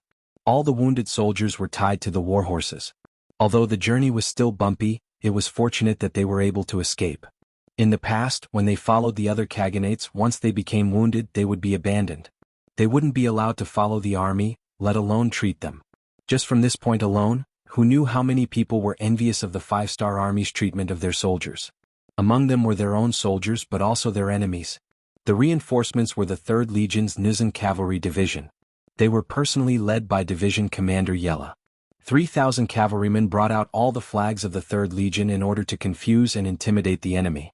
In terms of horsemanship, the Nizan Cavalry Division's soldiers were outstanding. Their soldiers could sleep on their horses and travel through the night without getting tired. As long as there were enough war horses, they could create a miracle of speed. After learning that Meng Yishir was surrounded, Yang Qindong immediately thought of this Nizan Cavalry Division. He then ordered them to quickly provide reinforcements and requested Division Commander Wu Sheng to cooperate fully. As a result, the 3,000 soldiers with the best horsemanship were selected. Each of them brought 4 horses and rushed over through the night with the flags of the entire army. After having a specific target, they didn't disappoint and arrived at the battlefield at the most crucial time. Naturally, the fact that Wuxigu led his troops to fight to the death was inseparable from the fact that they were able to complete this mission.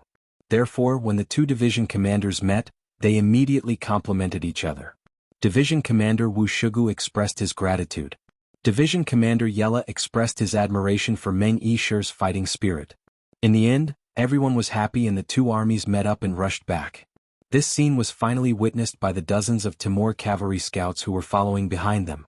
When they saw that the 5-Star Army's reinforcements were only 3,000 people, they were shocked and quickly reported this news to General Harbala.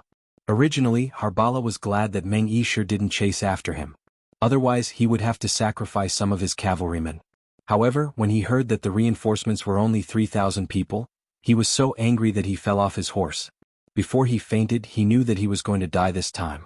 If the number of reinforcements from the 5-Star Army was larger, General Mandula too might have thanked him for bringing back the main force of the army, and he might have been able to survive. But now, only 3,000 reinforcements were enough to scare his 80,000-strong army into fleeing. This was a mistake in his strategy. To put it bluntly, this was caused by his cowardly personality. Because of this, even if the general wanted to save his life, he wouldn't let him off this time for the sake of military discipline. Harbala's fainting caused them to lose all hope of chasing after the 5-Star Army. Although there were other generals in the army, they also had a certain amount of military power and could give orders. But who knew if this was a ploy by the 5-Star Army? Those 3,000 people were just there to confuse them. What if there were more reinforcements waiting for them? In any case, someone had already taken the blame for this failure. They only needed to retreat safely.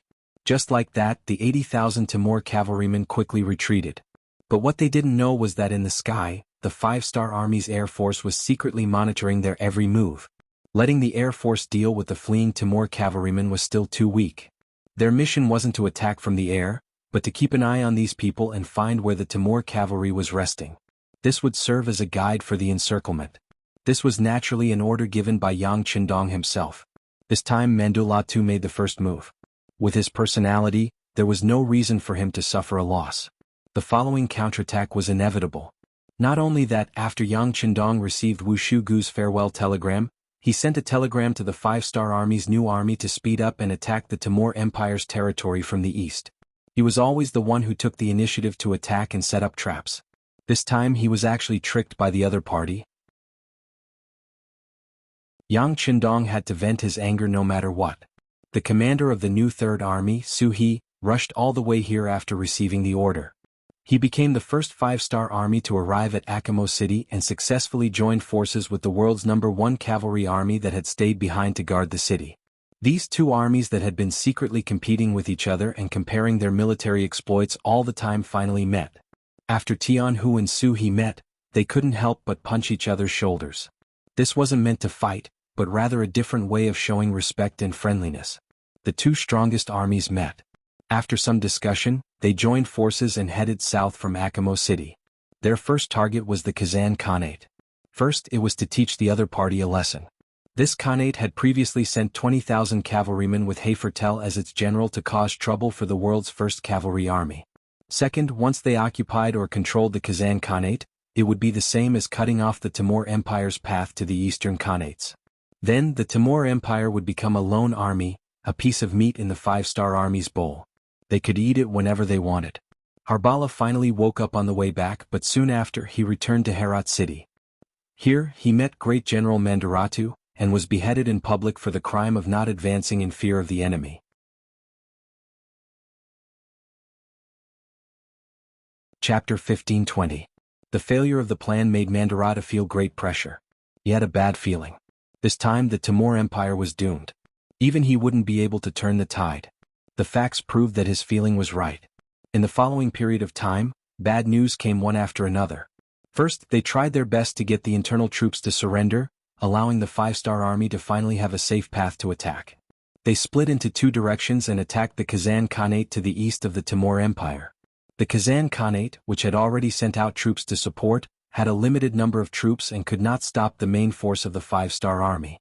In just half a month, the Ulu Khan followed the Bali king and surrendered. Next, the hidden cavalry were suddenly surrounded by the 5-star Army on the west. These were the troops that had participated in the siege of Meng-Yishur. Their tracks were tracked by the Yang faction's air force. Eventually they found their foothold and besieged them. With their inferior military strength, it was only a matter of time before they were completely wiped out. Finally, the 5-star Army on the east brought over large amounts of grain and various military resources. They passed through the north of the Timur Empire and into the hands of the 5-star Army on the west. With this, Yang Qindong did not need to worry about grain. In other words, even if they couldn't get rid of the Timur Empire before winter arrived, they would have enough conditions and ability to survive. If they could not do it today, they would fight tomorrow. In short, they would not return until they destroyed the enemy. As more and more bad news came, the originally high-spirited General Mandu Latu's hair turned white overnight. His expression also became much more haggard. All of this made Khan Amu extremely anxious. He had already received news that not only had the Ili Kingdom's King Bao lied and the Kazan Khanate surrendered to the 5-star Army, but even the Ilkhanate's Harsan Khan and the Norman Khanate's Saihan Khan had been captured by the 5-star Army. In other words, around the Timur Empire, other than the Crimean Khanate and a few small Khanates in the south, the other large factions of the alliance had already been destroyed by the 5-star Army. And all of this had only happened in a few months. Naturally, this was because the 5-star Army was strong and had advanced firearms. However, it was also because these people had weak resistance and did not usually rule the country. As a result, when danger came, civil strife occurred. For example, the Ili Kingdom's King Bao Lide had been persuaded by the previous Prime Minister Ali Pu. There was also the Ilkhanate's Harsan Khan who had misused Great General Alateng, and Wanyan Hong betrayed Janabek Khan, which directly led to the capture of their capital and the destruction of their khanate. External enemies and internal troubles allowed the five-star army to achieve so many military exploits and achievements in such a short period of time. Now the Timur Empire was besieged on all sides. How long could they last? Not only was Khan Amur muttering in his heart, the various nobles of the Khanate also had their own thoughts. It was to the extent that there were people who publicly announced that they would surrender to the five-star army. The civil strife that Khan Amur was most worried about had begun. This was enough to make him vigilant. He sent out a large number of palace guards to keep an eye on those nobles who wanted to surrender, and gave the order to kill them without mercy if things went wrong. Among these palace guards, there was no lack of children from various influential families. They were originally arranged by the Khan's side to show their unity. Now that these guards were used, there was no way the news wouldn't spread. Not long after, the news spread everywhere. This was clearly Khan Amur's intention.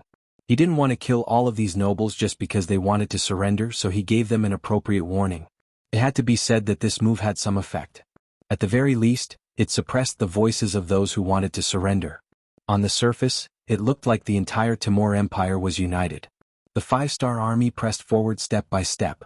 In order to prevent problems with the supply line at the rear from occurring, they adopted a steady approach. As a result, the time they took to advance became longer and longer. In the blink of an eye, it was already the 11th month of the year 1464. Heavy snow began to fall, completely cutting off the five-star army's path of advance. With the weather like this, it was impossible for humans to resist. Yang Chendong ordered the army to stop advancing, and began to consolidate their own territories. While recuperating, they were preparing for another battle in the coming year. At the same time, Yang Chendong also began to have ideas about the Timur Empire. This idea wasn't to use military force to solve everything, but to use literature to control military force. Wasn't Great Khan Amur always worried about the internal problems? Since he was afraid of this, then let's give him this. Yang Chendong sent out a large number of intelligence agents, and had them infiltrate Herat, the capital of the Timur Empire. He had them secretly contact those nobles who wanted to surrender. He also pointed out that it would be best to find some nobles who had a good relationship with Great General Mandu Latu to persuade them. The reason why the Timur Empire was able to defend for so long, apart from the fact that their territory was too large, and that even the five-star army needed a lot of time to enter, was because of this wise and far-sighted Great General Mandu Latu. This person was indeed worthy of being a great general of the Timur Empire, a famous general. The guerrilla tactics he used were mainly to harass the supply lines, and whenever he had the chance he would besiege a small unit of the five-star army's cavalry. His actions had indeed brought a lot of trouble to the army's advance. If such a troublesome person could be dealt with, it would be equivalent to cutting off one of Khan Amur's arms. It would play a crucial role in taking down the Timur Empire in the coming year. This move was equivalent to a black tiger digging out the heart. If it succeeded, it would be extremely beneficial to the five-star army. However, the problem was that Mandu Latu had a very cautious personality. Whether it was assassination or picking out a person's flaws, it wasn't an easy task. Since they couldn't find any flaws in the person himself, then they would start from the people around him. They would make full use of Khan Amur's suspicious personality and make him take the initiative to suspect Mandu Latu. As long as this great Khan really did so without Mandu Latu's command, the Timur Empire's cavalry would be like a tiger without teeth, and would no longer be a threat. At the same time, Yang Chendong ordered the formation of layers of encirclement around the Timur Empire, giving people the impression that as long as the weather permitted, the army would be able to destroy the Timur Empire at any time. In this way, under the pressure from the outside, there would be no need to worry about the enemy not attacking. Those who surrendered would definitely jump out. At that time, even if Mandu Latu was innocent, he would be dragged down. 1464 AD, the year of the destruction of the Khaganate in the historical records.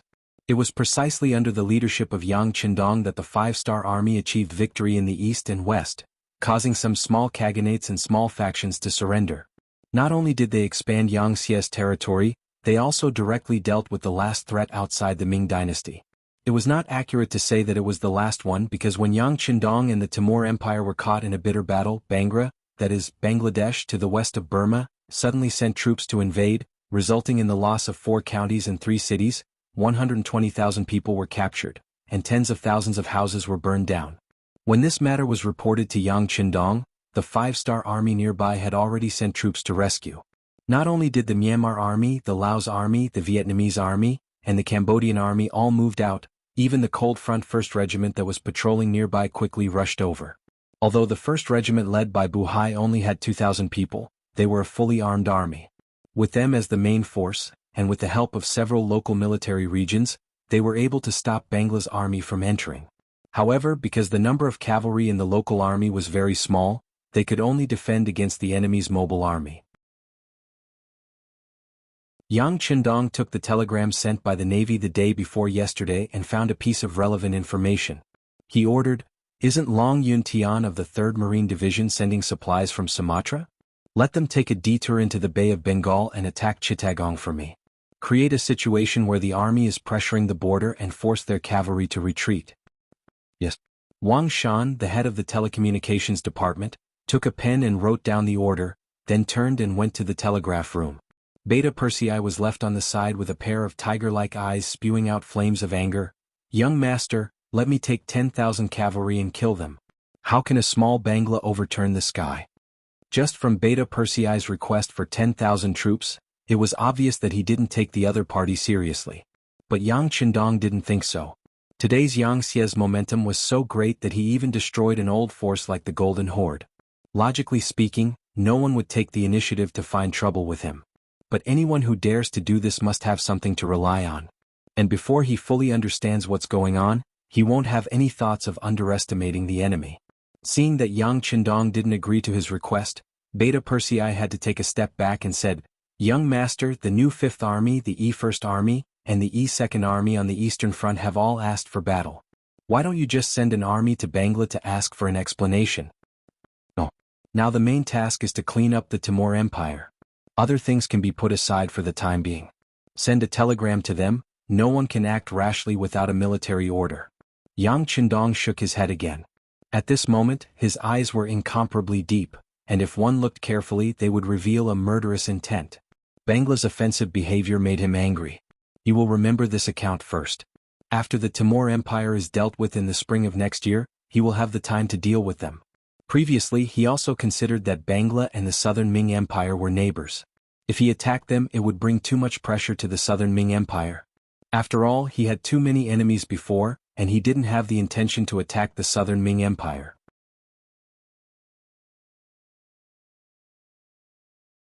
Chapter 1521. However, after the Golden Horde, the Rasi Principality and the Tamerlane Khanate, which was about to be destroyed, became Yang's territory one after another, he had already conquered a large territory in the periphery. Now it was time for him to settle his internal problems. The southern Ming Empire and Ming also needed an explanation. In Yang Chendong's opinion, whether it was the southern Ming Empire or Ming, it was best to settle the problem peacefully. After all, the people living there were all Han people, his own race. Yang Chendong was someone who believed that the Han people were supreme and respected. Naturally, he hoped that there would be more people to share the joy of the Han people standing high above. He didn't intend to use troops. This was also why Yang Xie had been expanding his territory all these years. He tolerated Ming and the southern Ming Empire a lot. When Ming broke the agreement several times and caused trouble for them, he only punished them slightly and didn't intend to send troops. However, it wasn't that easy to settle the problem peacefully. The great Ming Empire still had a backbone. If the problem couldn't be solved peacefully, then they would have to use force. Then he would use the opportunity of dealing with the Bangla kingdom to make a show of force and see how the southern Ming Empire would react. With a plan in mind, Yang Chendong looked at the information sent by the intelligence department in front of him. Bangla was the Sindhi kingdom of Han. The eastern Han called it Tianzhu. After that, the central Tianzhu offered tribute to the Liang Empire, while the southern Tianzhu offered tribute to the Wei Empire. The Tang Empire was divided into 5 Tianzhu, also known as the 5 Hindus. Song Iran was known as Tianzhu. Bangla was known as East India. King Abdul was also a warmonger. Otherwise, he wouldn't have agreed to the request of the king of the 3 provinces to send troops to the southern Ming Empire to fight against the king of Shiping. However, if they thought that the 5-star army would be like the king of Shiping and only passively take a beating, then they were looking down on them too much. For now, he would let them be complacent for a while.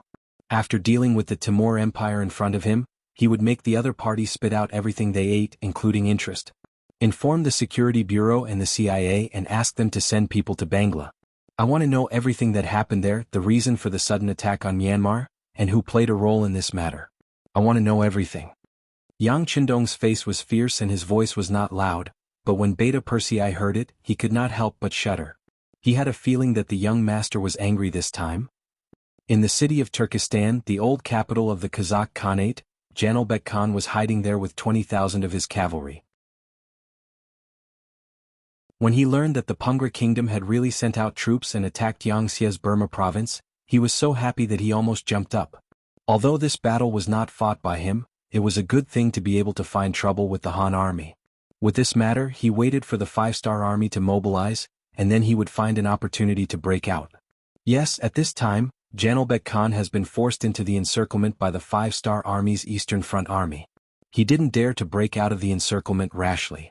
Not to mention that because of the heavy snow, the warhorse couldn't play its role at all. If he were to attack and attract the attention of the 5-star army, he wouldn't have the confidence to escape if the army surrounded him. Hiding in the old capital of Turkestan, relying on the heavy snow, no one would find trouble with him now. What he needed to do was to find a way to save himself. After learning that Amur Khan was instigating Bangla to send troops, he immediately sent people to contact the other party and made all kinds of promises. In short, as long as the other party could help him out, he was willing to give half of his property, population, and territory to the other party. It can be said that in order to protect himself, Janelbek Khan promised everything he could. The next step was to wait bitterly, waiting for the news of the war to relieve his pressure. Now that he finally heard the good news and learned that the Pungra kingdom had indeed sent troops, the feeling was like being enveloped by the warm sun in the cold winter, making him feel very comfortable. Immediately send out scouts and keep an eye on the 5-star army's movements. As long as they show signs of leaving, immediately report back. Janelbek Khan said with a slight excitement in his voice. A group of scouts left Turkestan under the order. But whether it was Janelbek Khan or those scouts, they didn't know that in front of an inconspicuous pile of snow on the outskirts of Turkestan, a group of dozens of people was closely watching every movement. When those scouts left the city, they saw this scene with their own eyes. Reluctantly putting down the binoculars in his hand, Wanyan Hong sighed in his heart at the power of this object. He whispered to Bai Shuang, who was lying on the snow beside him, "That's right, I know some of these scouts. They are the trusted aides of the great Khan, and they usually don't leave Janelbek Khan's side." "Oh, so this great Khan is very likely to be hiding in this city?" After Bai Shuang heard this, a smile appeared in his eyes. He finally caught a big fish. The Eastern Front had been fighting with the Kazakh cavalry for a long time, but because the terrain of Ili wasn't suitable for a large cavalry legion to fight, they couldn't display their advantage. In the end, they didn't gain enough advantage. Now that Ili had surrendered, the 5-star army's main force on the Eastern Front could smoothly advance. But because the position of the E army was relatively far behind, by the time Bai Shuang received the news, the new army had already set off and met up with the main force of the world's first cavalry legion in Akmo City. Then they moved side by side to surround the Timur Empire. He had once walked out of the world's first cavalry legion, and had interacted with the new army many times. Bai Shuang was very familiar with these two armies. It was also because of this familiarity that he knew how difficult it was to snatch food from the tiger's mouth. Instead of racking his brains to think of ways to snatch merit from these two strongest armies, it was better to find a shortcut. Bai Shuang led the E army to search for the main force of the Kazakh army. He also invited Wanyan Hong, who was very familiar with the situation of the Kazakh Khanate, to guide them. In the end, their target was the old capital of the Kazakh Khanate, Turkestan city. Logically speaking, even if it was the old capital, as long as Janelbek Khan had the slightest bit of intelligence, he wouldn't be hiding there. However, this person was playing the game of darkness and was hiding there. Before, this was only Wanyan Hong's analysis. In his eyes, his Khan was a person who liked to take risks. But now, when he saw the scouts leave the city, his guess became reality. After knowing where the target was hiding, Bai Shuang's eyes flashed with a light of wisdom. He knew that it was time to draw in the net. Right now it was snowing heavily outside, blocking the road. But because of this, no one would think that they would choose to attack in such bad weather. This was where his advantage lay. As long as the method of surprise attack was correct, even the heavy snow wouldn't be able to stop Janelbek Khan from becoming their prisoner or a ghost under their blade. Leave a group of people to continue watching. Everyone else, retreat with me. After Bai Shuang made up his mind, just like when he came, he quietly retreated from outside the city. On the third day, 5,000 five-star army soldiers wearing white cloaks began to approach Turkestan City under the cover of darkness. The one who received the surprise attack mission was Zhuang Qing, the commander of the Direct Military Guard Regiment, and some soldiers from the 301st Division. The 5,000 white cloaks were also part of the EE Army stockpile. Under the white snow, the white cloaks were the best concealment items. Unless the moonlight was particularly strong, it would be very difficult to be discovered with one's eyesight. Coincidentally, the night Zhuang Qing attacked was very dark, and the visibility was only 7 or 8 steps away. When the 5,000 soldiers crept closer to the city, the Kazakh soldiers on the city wall didn't notice them at all. Perhaps in their eyes, on such a cold night with such heavy snow outside, it was impossible for anyone to attack them. This was human nature. Many times, taking things for granted would lead to a big mistake. When Janibek Khan promised to let Bangla attack Wuxia, his fate was already sealed. The night was very cold, about -30 degrees Celsius. Lying in a pile of snow, even though he was wearing a military coat full of cotton, as long as he didn't move for a while, his body would immediately turn cold. Even so, not a single soldier complained about being tired. Therefore, everyone was holding back, waiting for the moment to erupt, because they would not forget that once this operation was successful, everyone who participated in the battle would have a meritorious service, and that would be a reward of shining silver. And if the meritorious service was too great in their hometown, the government would beat gongs and beat drums to send food and oil. That was a very glorious thing and also what every soldier hoped for. Time passed by slowly. Behind Zhuang Qing, Bai Shuang also brought the EE Army's main force of over 30,000 people. Seeing that there was only a vast expanse of white in front of them, Too Hai, the commander of the 301st Division, couldn't help but ask worriedly, "Commander, do you think Commander Zhuang and the others will be fine? After all, the weather is so cold." "Nothing will happen, we have to believe in our comrades." Bai Shuang's gaze was resolute as he looked forward. After that, he silently said in his heart, "The soldiers must hold on for another hour. When midnight comes, it will be time for them to launch an all-out attack." It wouldn't be an exaggeration to say that Bai Shuang and the EE Army's feelings were like a year. However, since things had reached this point, they could only continue to hold on. Even Bai Shuang had to admit that he had underestimated the cold weather. For example, he had only waited for a short while, but his entire body was already stiff. However, the arrow on the bow had to be shot.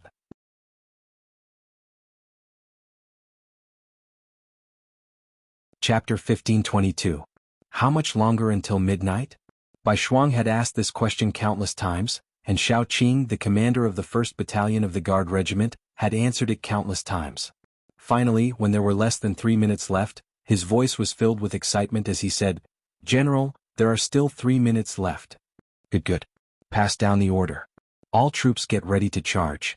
Turning his head to look at the dense crowd behind him, the corners of Bai Shuang's mouth trembled as he spoke. Because of the snow, more than 30,000 people were changed from cavalry to infantry, which made them unable to take advantage of their speed. They would have to rely on their feet to charge, but he believed that even so, victory would definitely belong to them, because they had a strong and firm belief. On the city wall of Turkmenistan, the 5,000 five-star army soldiers began to slowly unfreeze from their frozen state. One by one, the soldiers slowly raised their heads, revealing a determined gaze. After waiting for more than 2 hours, the bone-chilling wind had already penetrated their clothes and entered their bodies. Many people had already suffered from slight frostbite. But everyone was in a good state of mind. Perhaps this was what it meant when there was a great reward. When the time was almost up, with Commander Zhuang Qing taking the lead, everyone slowly raised their heads. Then the soldiers of the assault team took out their throwing hooks and threw them up the city wall. With the sound of the wind at night, no one even cared about the sound of the triangular anchor stuck on the city wall. Then the assault team members climbed up one by one like agile monkeys and went straight to the almost undefended city wall of Turkmenistan. It was incorrect to say that there was no defense. Although Janibek Khan didn't want people to know that he was in the city, he still arranged for patrols on the city wall. But because it was midnight and it was freezing outside, no one thought that someone would attack the city at this time. The patrols on the city wall had already huddled up in a shelter from the wind and were sitting together to warm each other. The people on duty at this time weren't very lucky and were full of complaints. They were lazy and didn't need to worry about the officers coming to check on them. After all, in this kind of weather, who wouldn't want to stay in their warm beds and not come out? The direct result of this was that after the commandos ascended the tower, no one could stop them. It was only until a small group of 30 people took advantage of the darkness to sneak down the stairs that they discovered a group of 50 Kazakh soldiers.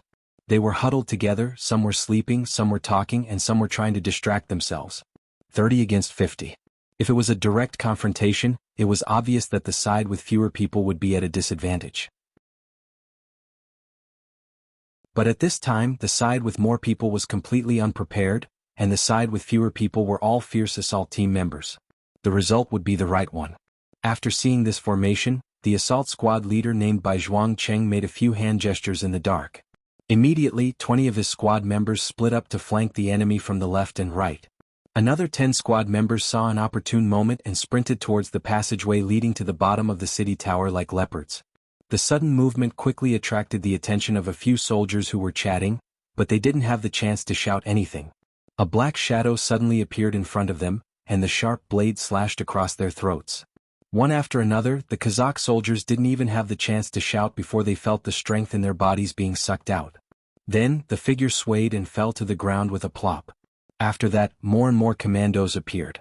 This patrol team of 50 people either watched with their eyes wide open as they were killed by Dao Feng or lost consciousness while still in their dreams. From the beginning to the end, no more than 2 minutes had passed, and there was no other movement. Phew. After inspecting the corpses of the enemy soldiers, he discovered that all of them were dead. After confirming that there were no hidden dangers, the assault team leader breathed a long sigh of relief. Then he listened to the movements downstairs and discovered the sounds of wild cats. He knew that the people downstairs had also succeeded. Thinking about it, the defense of the most dangerous city wall was already so lax. There was no need to talk about the situation downstairs. Whether or not there was anyone watching was another matter. Being able to succeed was a matter of course. Everything went smoothly as planned. The assault team leader responded to the sounds of the wild cats downstairs, telling them to open the city gates and prepare to welcome the army at any time. He even took out a match from his bosom and lit up a torch that he had prepared beforehand. In the cold night, the sudden appearance of a fire and warmth made people unable to help but feel a sense of trust. However, the assault team leader didn't intend to use this opportunity to warm himself up. He lit up the torch to signal to Zhuang Cheng below. After seeing that everything was in place, he raised the torch up high. In the darkness, the light was so clear and eye-catching. The assault team has succeeded. All soldiers listen to my orders. Zhuang Cheng had been searching and waiting this entire time. When he saw the signal, Zhuang Cheng couldn't hold himself back and stood out from the cold snow. Then more soldiers in white cloaks stood up beside him.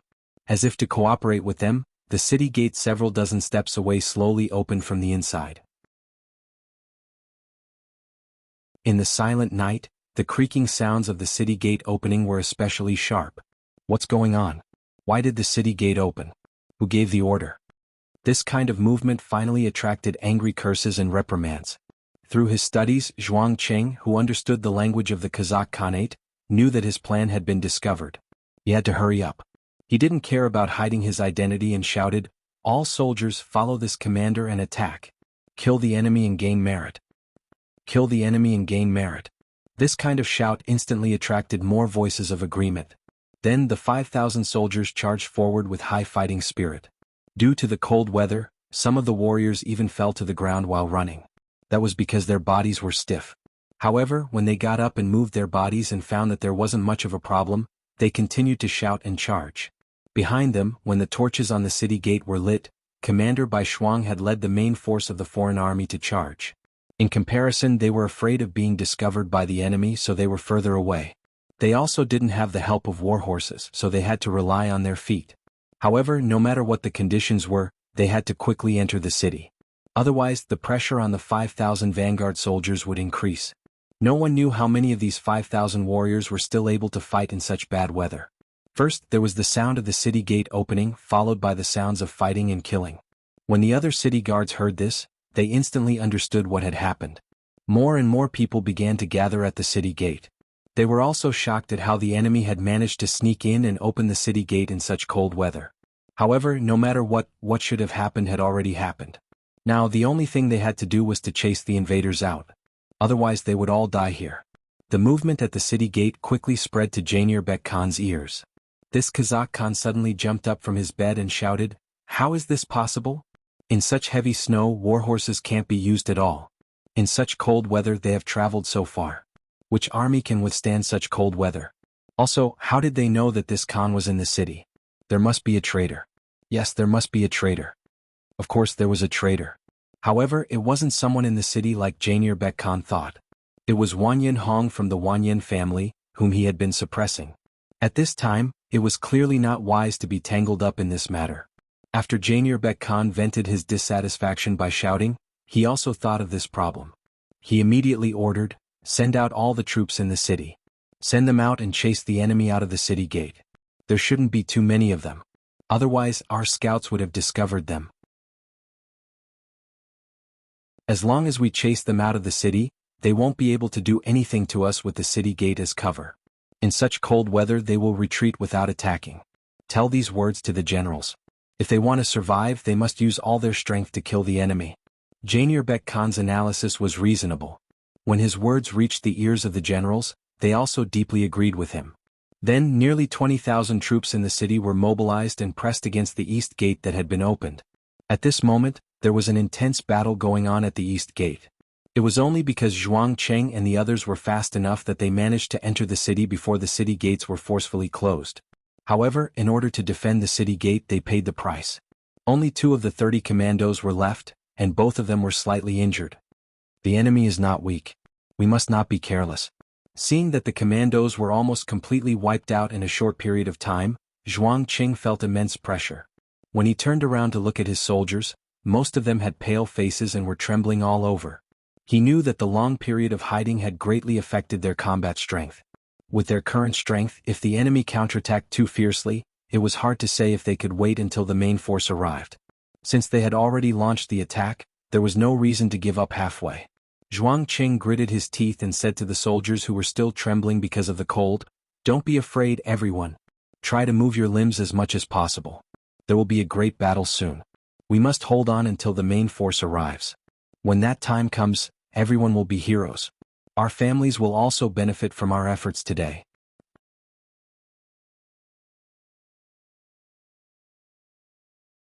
Chapter 15:23. For our families, fight. When the soldiers heard these words of encouragement, many of their faces were filled with determination.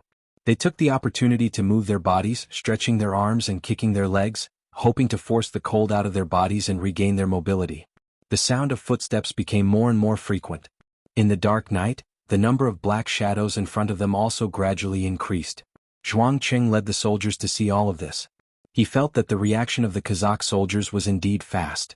They were worthy of being the elites by Jianghu Khan's side. However, at the same time they could not hold the weapons in their hands tightly.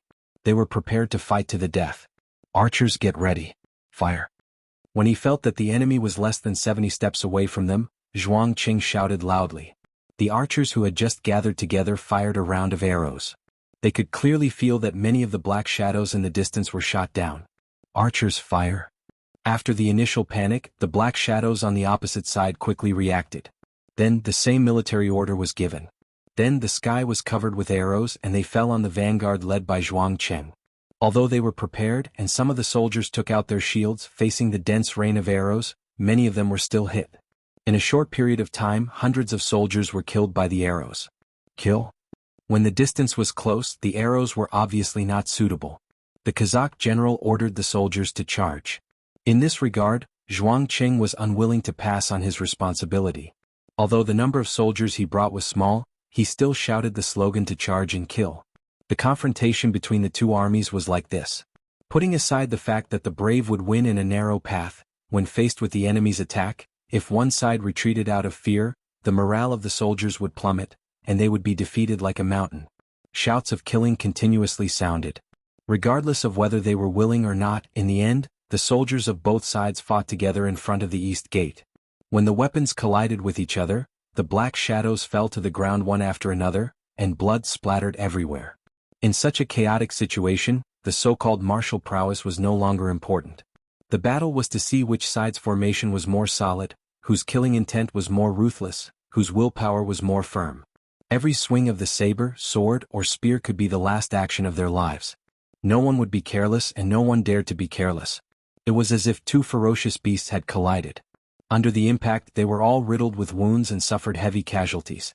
The number of casualties was almost 1-to-1, and the number of people in Zhuang Cheng's team was greatly reduced. There was nothing the commander could do about it. The only thing he could do was to keep looking outside the city to see where Commander Bai Shuang was leading the army. Speaking of which, the Yi army was composed of all non-humankind young men. They came from different places, had different beliefs and different habits. Gathering these people together was already a problem. Wanting to tie them together into a rope and organize them into a powerful fighting force was even more difficult. Even though Commander Bai Shuang had put in a lot of effort for this and had basically eliminated the barriers between the different races, their combat strength was still far inferior to the veteran New Third Army and other veteran armies. Compared to the world's first cavalry army, the gap between them was unimaginably huge. Many times the Yi army would win because they had more people and momentum. They would win because Commander Bai Shuang's command was correct. Once it was a one-on-one battle, their weak side would be exposed, just like what was happening right now. After a quarter of an hour of battle, Zhuang Cheng could feel that there were more casualties on his side. Apart from the fact that they were lying in the cold snow and couldn't use their full strength, it was also because their fighting ability and numbers were inferior. It was also thanks to the East City Gate's terrain that they couldn't place more troops at the same time. Otherwise, it would be difficult for them to hold on for more than a minute. Press on with the reserves. No matter what, we can't abandon the city gate, even if we have to fight to the last man. Zhuang Cheng said with a serious expression. When he said this, he was already prepared to sacrifice himself. He absolutely could not allow the East Gate to be snatched back by the enemy. If that happened, their strategic intentions would be exposed, and it would be very difficult to deal with Janel Bek Khan, who had the city wall to rely on. This was the time for the Yi army to amaze the world. In the cold weather, all the 5-star army were resting, but only the Yi army took the initiative to attack. If they could achieve a great victory, their influence would undoubtedly be even more shocking. The name of the Yi army would also resound throughout the 5-star army. At that time, who would dare to look down on them? In order to kill the enemy and gain merit for the Yi army, Zhuang Cheng was willing to give up his life. Unless he died, he would never let the enemy regain control of the gate.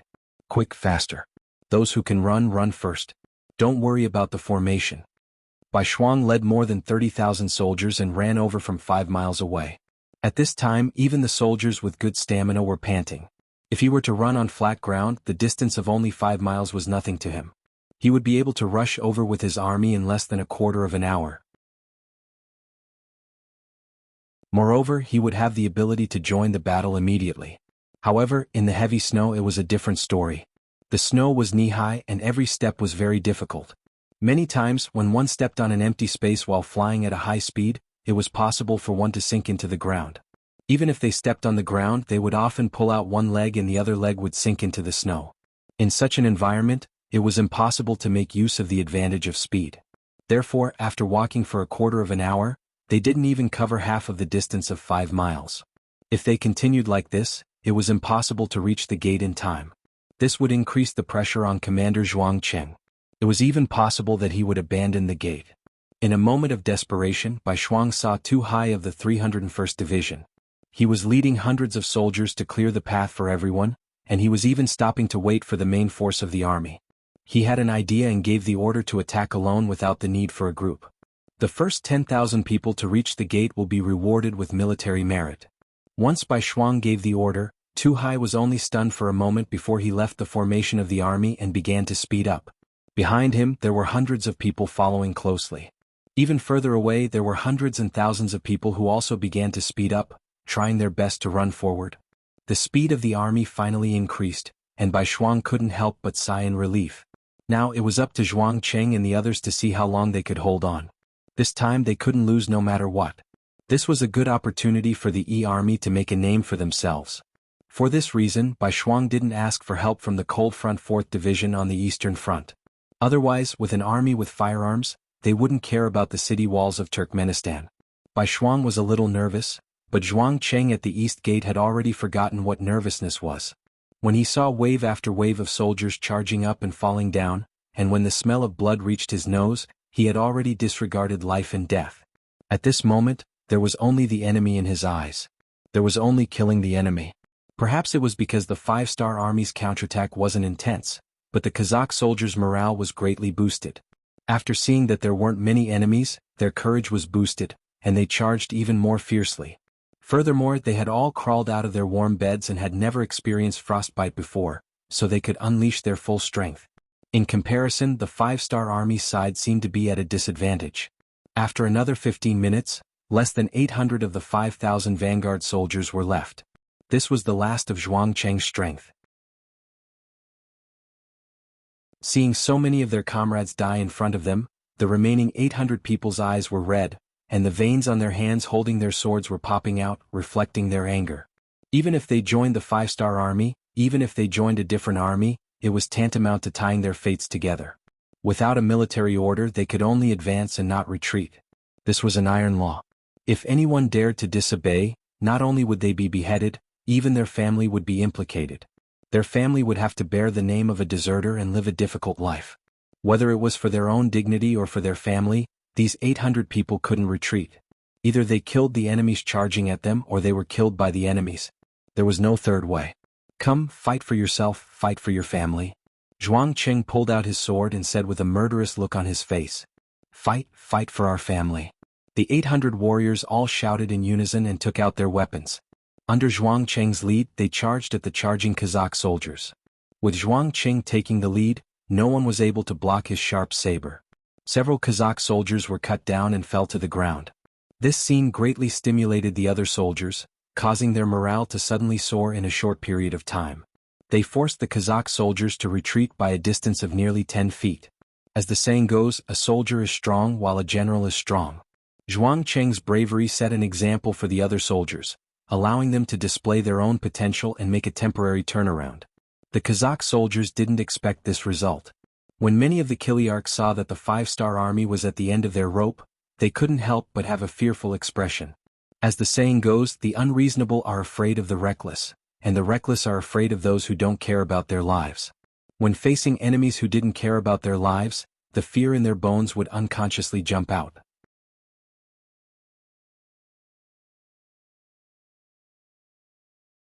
Chapter 1524.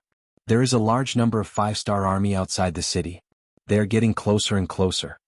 After both sides stopped fighting for a short moment, a shout suddenly sounded from the city gate tower that had already been recaptured. When this shout entered the ears of the Kiliarchs, they immediately reacted. Kill them. We cannot allow them to join up with the reinforcements. Immediately recapture the city gate. When the time comes, we will have the advantage of the city wall and will be able to defend the city. Otherwise, all of us will be killed by the 5-star army. A Kazakh Chiliarch loudly shouted, revealing everyone's situation. Under this kind of shout, the Kazakh soldiers who originally wanted to avoid the brunt of the attack were unable to retreat. If they didn't kill all of the 5-star army in front of them, then the next one to die would be them. This was an extremely easy decision to make. If it wasn't you who died, then it was me who died. Of course, everyone would choose to die for their opponent. Under the loud shouts, the Kazakh soldiers suddenly reacted even more fiercely than before. At one point, the 800 warriors led by Zhuang Cheng suffered disastrous casualties. In a single round, more than 300 corpses were thrown down. At the same time, they also retreated more than 6 zhang. The eastern city gate was only 5 zhang behind them. If they retreated a bit more, then they might be blasted out of the city gate. If the city gate was closed, then even if they survived, what meaning would there be? Stomping his foot and gritting his teeth, Zhuang Cheng's face revealed a resolute expression as he loudly shouted, "Warriors, behind us is the city gate. We already have no way to retreat. Now, let us spill the last drop of blood in our bodies and stake it all against the enemy." Stake it all. There were less than 500 people left, and there was no longer any fear on their faces. Under the premise that they already knew the result, they were instead afraid that they would leave. Right now, they were only thinking about how many enemies they could kill before they died. Killing one was enough, killing 2 was a profit. Even if a warrior didn't go to school, they would still calculate the gains and losses. Zhuang Cheng and the others began to unleash the last of their strength. Under the full-force counterattack of nearly 500 men, under Zhuang Cheng's leadership, they didn't retreat a single step. Only when there were less than 100 men left and almost all of them were injured, did the Kazakh soldiers on the city gate tower begin to shout and release arrows from above their heads. Needless to say, the reinforcements from the 5-star army had arrived. When they heard this voice, Zhuang Cheng and the others seemed to be filled with energy in an instant. The 100 of them unleashed their last bit of potential, One by one, they brandished their swords and charged towards the endless stream of Kazakh soldiers. There were at least 3,000 Kazakh soldiers on the other side, and with the momentum of 100 charging soldiers, they were like a small boat in the middle of a huge wave, drifting unsteadily, as if there was a possibility of capsizing at any time. But even so, none of the warriors retreated. Instead, they stood there firmly like stone statues, not moving an inch. Zhuang Qing already had 4 knife wounds, 2 gunshot wounds, and 1 sword wound. At this time, his eyes were already in a trance, and because of his exhaustion and excessive blood loss, he couldn't see clearly what was in front of him. But under his instincts, he continued to brandish his sword, trying to kill as many enemies as possible. Regiment commander, you should step back. As long as you are still here, our guard regiment may be rebuilt. One of the guards of the EE army took the initiative to come to Zhuang Qing's side. Then with a light push he pushed Zhuang Qing to the back from the side. The soldier who already had 2 knife wounds on his body replaced Zhuang Qing's position. He stood there entangled with the 3 Kazakh soldiers. Even a good tiger couldn't withstand a pack of wolves. Not to mention, this soldier was already an arrow at the end of its flight. If not for his conviction supporting him, he would have already fallen to the ground. 1 against 3, and with his own injuries he only managed to slash out twice. He didn't even manage to injure any of the enemies. Then he felt a huge force colliding with the blade in his hand. Finally, the long blade was knocked away. His entire body was also sent flying after being hit by the blade. The fallen soldier fell beside Zhuang Qing. Looking at the soldier who had just saved him, Zhuang Qing, who had recovered some of his vision, had tears in his eyes. "Shiguang, how are you? How are you?" Hearing the regiment commander's call, this soldier named Shiguang, who was originally from Laos, slowly opened his eyes. He forced a smile on his face and said, "Regiment commander, I persevered until the end. Can it be considered a meritorious service? Can my family bask in the glory?" "Yes, you have done a meritorious service. The military merits you have accumulated are enough to allow you to leave your registration and enter the Han dynasty. In the future you will be a Han citizen. Your family will also be proud of you." Zhuang Qing recognized this soldier. When he joined the army he was very timid. However, after knowing that he could leave his registration and enter the Han dynasty, he seemed to have changed into a different person. He became extremely hardworking. In this battle he had killed at least 3 enemies and had persevered until the end. Killing 3 people in addition to the military merits before, he indeed had the qualifications to leave his registration and enter the Han dynasty. Zhuang Qing wasn't lying to him when he said those words. Instead, he just wanted him to leave safely. "Is that so? That's great. I have a younger brother who can help me enter the Han dynasty. In the future, when I am no longer around, my family will have to rely on him.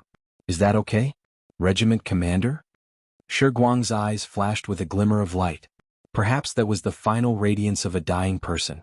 "Yes, as the regiment commander, I promise you." Tears flowed from Zhuang Qing's eyes. At this moment Zhuang Qing was covered in tears. Thank you, regiment commander." The soldier named Shiguang finally smiled and closed his eyes. However, this closure would become permanent.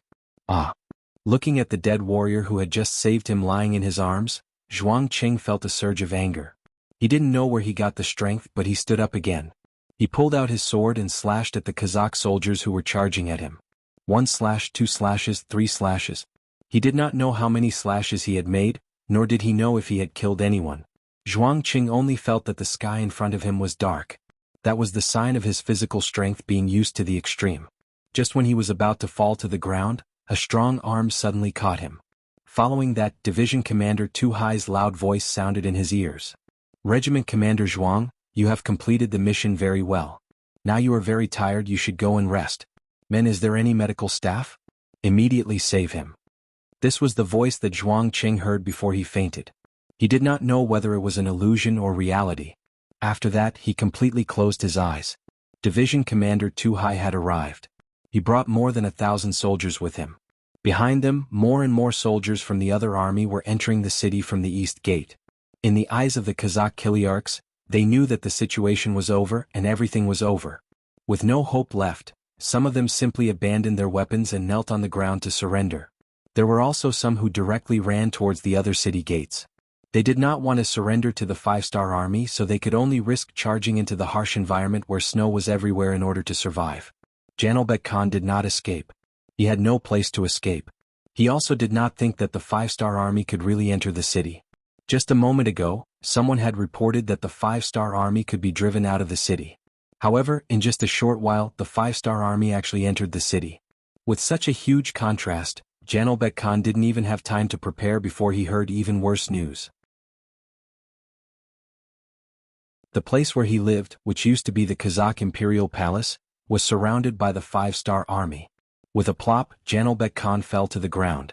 He knew that from today onwards, there would no longer be a Khan behind his name. He would become a prisoner. Perhaps he would be killed. Perhaps he would live in a dungeon forever. A sharp scimitar was unknowingly in his hand. Janobek Khan wanted to end his life. He did not want to be a prisoner. He did not want to be treated like a prisoner. However, when the scimitar was placed on his neck several times, he finally put it down powerlessly. He did not have the courage to do so. It was also at this time that Janobek Khan realized that he was a coward. He did not even have the courage to die. At this time he was in tears. He hated himself for being a coward. Even when countless soldiers from the 5-star army rushed in and dragged him away, his tears still didn't stop. The EE army actually managed to capture the city of Gelkistan when it was snowing heavily and captured the Kazakh Khan Janobek. When the news spread, Amor, who was in Herat city, heard it and was shocked. He knew very well how difficult it was to launch an attack in the snow. The cold weather was likely to reduce the number of soldiers by a quarter or more. Not to mention the fact that they had to attack the city in such weather. The news showed that the 5-star army did not use any firearms to capture Turkmenistan city. Doesn't this mean that even in a battle of cold weapons the 5-star army is quite strong? At this moment, Amor felt that he could not see any hope. Not only did Amor have such thoughts, everyone in the royal city was shocked when they heard the news. Some of the capitulators had their own thoughts. They firmly believed that the 5-star army was invincible and decided to surrender. As for those who supported the war, some of them were unconsciously shaken. Even if they didn't think for themselves, they still had to think for their families. If they still insisted on going to war and the 5-star army really defeated them and took over the royal city as the pro-war faction, where would they go from here? This kind of thinking also affected Great General Mangilato. Originally, it was just some influential people who sent him messages. Their words were full of the idea of surrender. What 5-star army was invincible was everywhere. But now, even some of the generals under his command began to waver. This made him deeply distressed. He suddenly became worried about this war that he was originally confident in. When he took the initiative to find Amor and told him about his confusion and the situation in the army, he finally got some good news. That is, after the 5-star army went to the rear, there was another force called the Great Ming Dynasty that also attacked the rear of the 5-star army. The damage caused was even greater.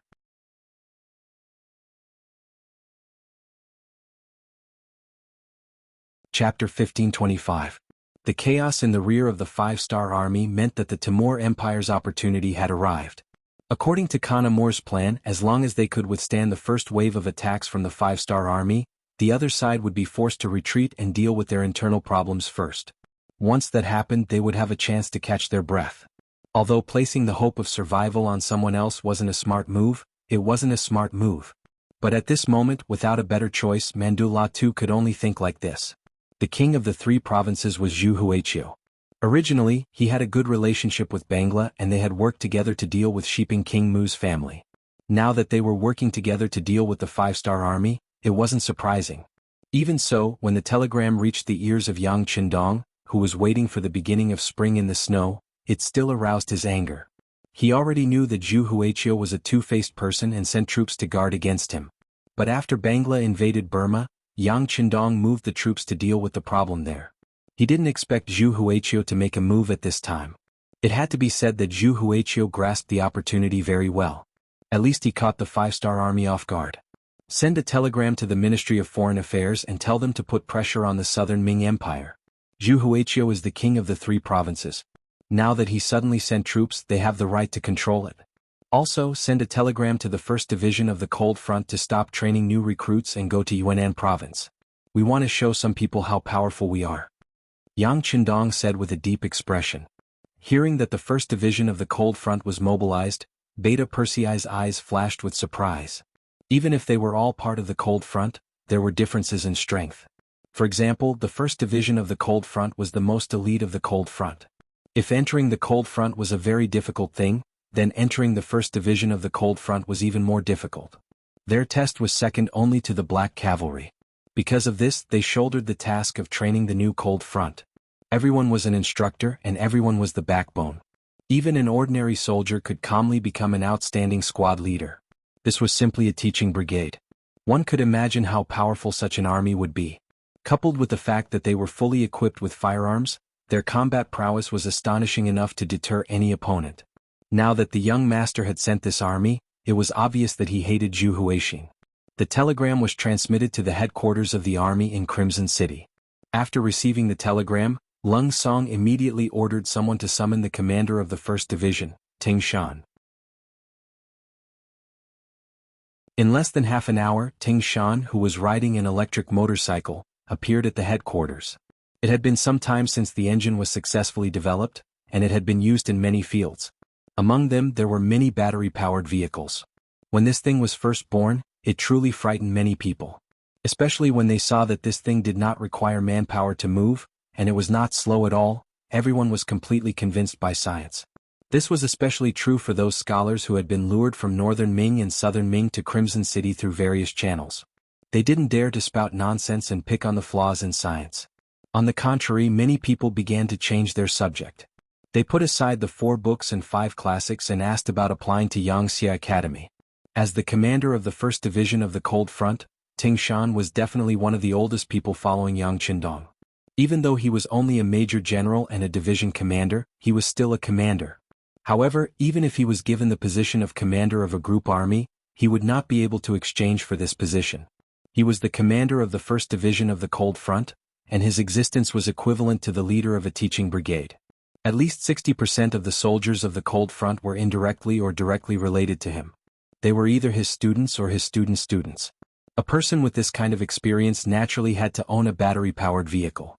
When he rode past in a flashy manner, followed by a group of panting guards who were chasing after him on bicycles, there was no need to mention the smugness on his face.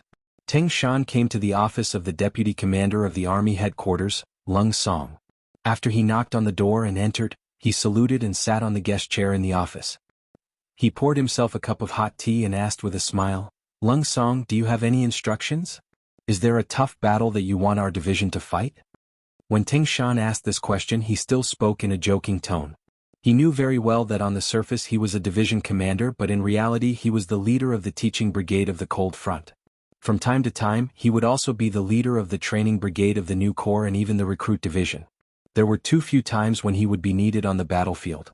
Even though he also heard that Myanmar was not peaceful right now, and that Vietnam was also caught in the whirlpool of war, he still did not think that he would be needed. This sentence was more of a joke than anything else. What he did not expect was that Lung Song, who heard this sentence, had a shocked look on his face. "What? You already know about it? What do you mean? What do you mean?" At this moment, Ting Shan suddenly stood up. He felt that he seemed to be right. Could it be that he was really needed in the future? If that was the case, it could not be better. At this moment, he was somewhat unable to suppress his excitement. When Lung Song saw Ting Shan's reaction, he knew that he was overthinking. Ting Shan did not know anything at all. He should have just said it casually. When he thought about how the 6th young master's telegram had been sent directly to him, he laughed and said, "You're in luck, kid. The 6th young master has appointed the 1st Division of the Cold Front. This time you can show your face properly." When he heard that it was Yang Qindong who had personally appointed the 1st Division of the Cold Front, Ting Shan was so excited that he did not know what to say. Was there finally a place for him to show his skills? When he thought about how he had been placed in the rear for so many years, he had almost forgotten what war was all about. Now that he could finally fight again and display his military prowess, tears flowed uncontrollably from the corners of his eyes. When he saw Ting Shan crying, Lung Song walked out from behind his desk and patted him on the shoulder. "I can understand how you feel. Facts have also proven that the 6th young master has never forgotten about you. Isn't this a chance for you to show off? How about this? The training work will be left to your teaching group. You can lead the other groups. When you go back, make the best use of your time and try to get to the front line as soon as possible. Speaking of which, the 3 provincial kings are very arrogant now. It's time to teach them how to behave." When he heard that the opponent was the 3 provincial kings, Ting Shan wiped the tears from the corners of his eyes and laughed. "Lung Tu, don't worry. This time, watch how the 1st Division of the Cold Front takes care of him. I guarantee that he will be beaten until his parents can't recognize him." "Ah, If it was anyone else who said this, even if it was another division of the Cold Front, Lung Song would not take it seriously. However, when it came from Ting Shan, it was completely different. The first division of the Cold Front wasn't just a simple teaching mission. They were also responsible for ensuring the safety of the Crimson Nest City. In order to better complete the mission, they were good at things like infiltration, assassination, decapitation, reconnaissance, and even naval and air forces. If there was a word to describe them, it would be the special forces of the Cold Front. When an army of tens of thousands of people suddenly appeared on the battlefield and faced people who had only undergone simple training and were holding outdated swords and spears, it would be a bit of a bully. It would not be an exaggeration to say that they would beat Zhu Huihua until his parents could not recognize him. I believe you. However, don't forget that the training mission cannot be abandoned. If one teaching group is not enough, you can tell me and I will transfer more people for you. Hearing these confident words, Lung Song knew that this battle was in the bag. The only difference was how big the scale of the battle would be. It's enough. One teaching group is enough. Usually we only arrange for one regiment to train new recruits. The other regiments are doing all kinds of training. Ting Shan shook his head, indicating that even if the division's main force left, the work left behind would not be slack at all. Ting Shan left at a faster speed than when he came.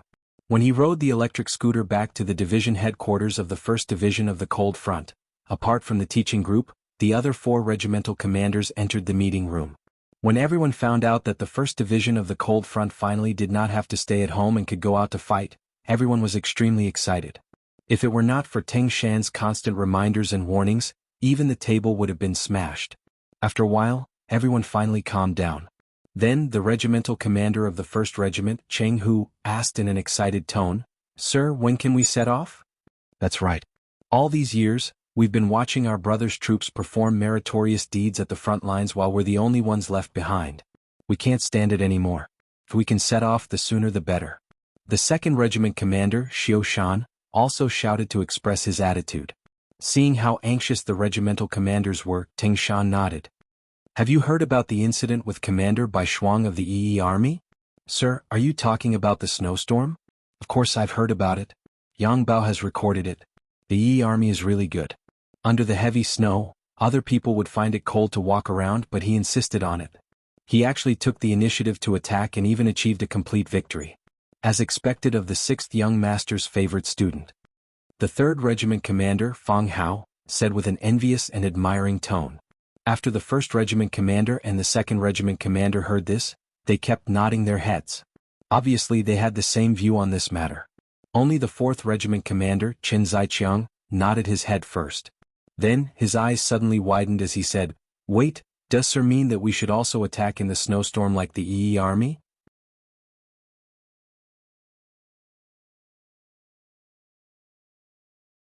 Chapter 1526. Ting Shan nodded proudly as he looked at Commander Qin Zaiqiang with admiration. "Yes, that's what I was thinking. However, due to the weather, Yunnan province isn't that cold and there isn't any snow. In fact, it's quite warm right now.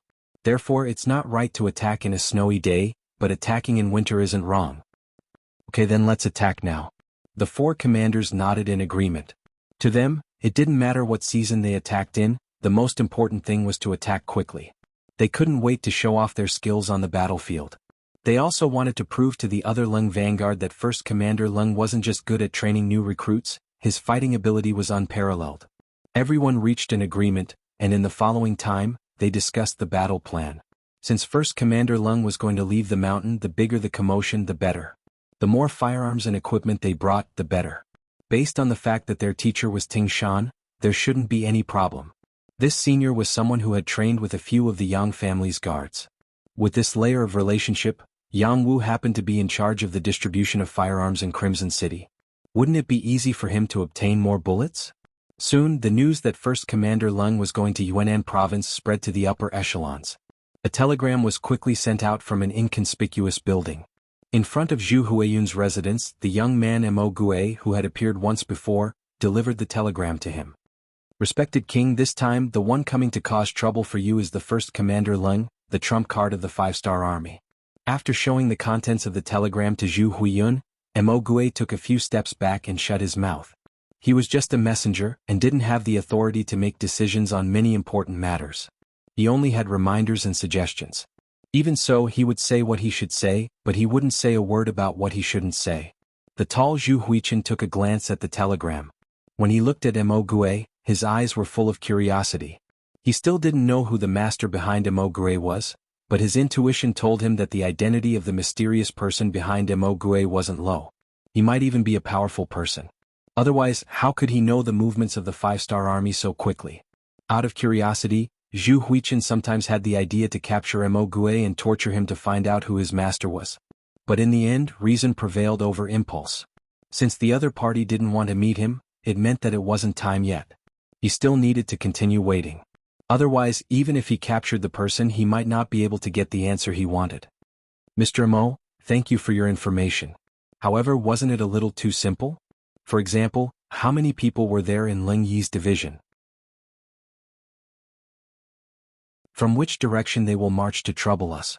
If we don't know anything, it's not easy to deal with it. Zhu Huichen said in a dissatisfied tone. Obviously, the other party was using him to go against Yang Qindong. Of course, this was also his intention. Seeing that the Vietnamese province was overflowing with wealth, who knew how many people under his rule would run to Yangtze's territory as long as they had the chance? Moreover, once they ran, they would never come back. For this reason, he didn't know how many people he had killed. However, the warning was still very limited. More or less, people hated the rich. Zhu Huichen had such an idea. He didn't find the reason from his own management. Instead, he unilaterally believed that the land in Yunnan province must be more fertile. Otherwise, how could so many people live there and never come back? After coveting it for a long time, Zhu Huichen had long taken Vietnam province as his own. In his opinion, Yang Qindong's territory was already so big. He didn't care if Yunnan province was less, so it shouldn't be a problem for him to take the opportunity to snatch the territory into his own hands. Once he had this food-producing province as a foundation, he could support more troops and have stronger strength. At that time, when he faced other people, he would have more confidence. This was a typical example of insatiable greed. Zhu Huichen didn't think about it. Why did other people have so many good things so they must give it to you? He had also fought hard for it, alright? Of course, under greed, people would take the initiative to ignore something. What Zhu Huichen ignored was the strength of the five-star army. Perhaps it was because the five-star army was either attacking the Mongolian army on the grassland near the first city or going to other areas to expand their territory. It had been a long time since they moved in Yunnan province, so Zhu Huichen forgot that this neighbor was not to be trifled with. Or perhaps it was because after Burma was suddenly attacked by Bangla, it was a little difficult to deal with it. It made Zhu Huichen think that the current five-star army was a little weak. At this time, Mr. Mo Gue, who had given him money for free, appeared again. He also brought the opportunity to attack Yangtze's territory and sent 1 million silver taels. For Zhu Huichen, who had military power in 3 provinces and a military strength of as many as 500,000 people, the effect of 1 million silver taels was very limited. But this proved that the other party's attitude was not right, especially the other party's appearance was very clear about the internal situation of Yangtze. This was what made Zhu Huichen the most tempted. No matter how strong the opponent was, no matter how strong the fortress was, it was easy to be broken from the inside. Now that there was a spy, if he didn't take this opportunity to make a move, he was afraid that he would not have such an opportunity in the future. And he also heard that Bugnam of Gojozi and Yang Qindong was fighting with Timur and the other Khaganates at this time, and the progress was not smooth. Otherwise, Bangla would not have provoked the five-star army and not been retaliated. With such evidence, Zhu Huichen, who had always been greedy, finally made a move.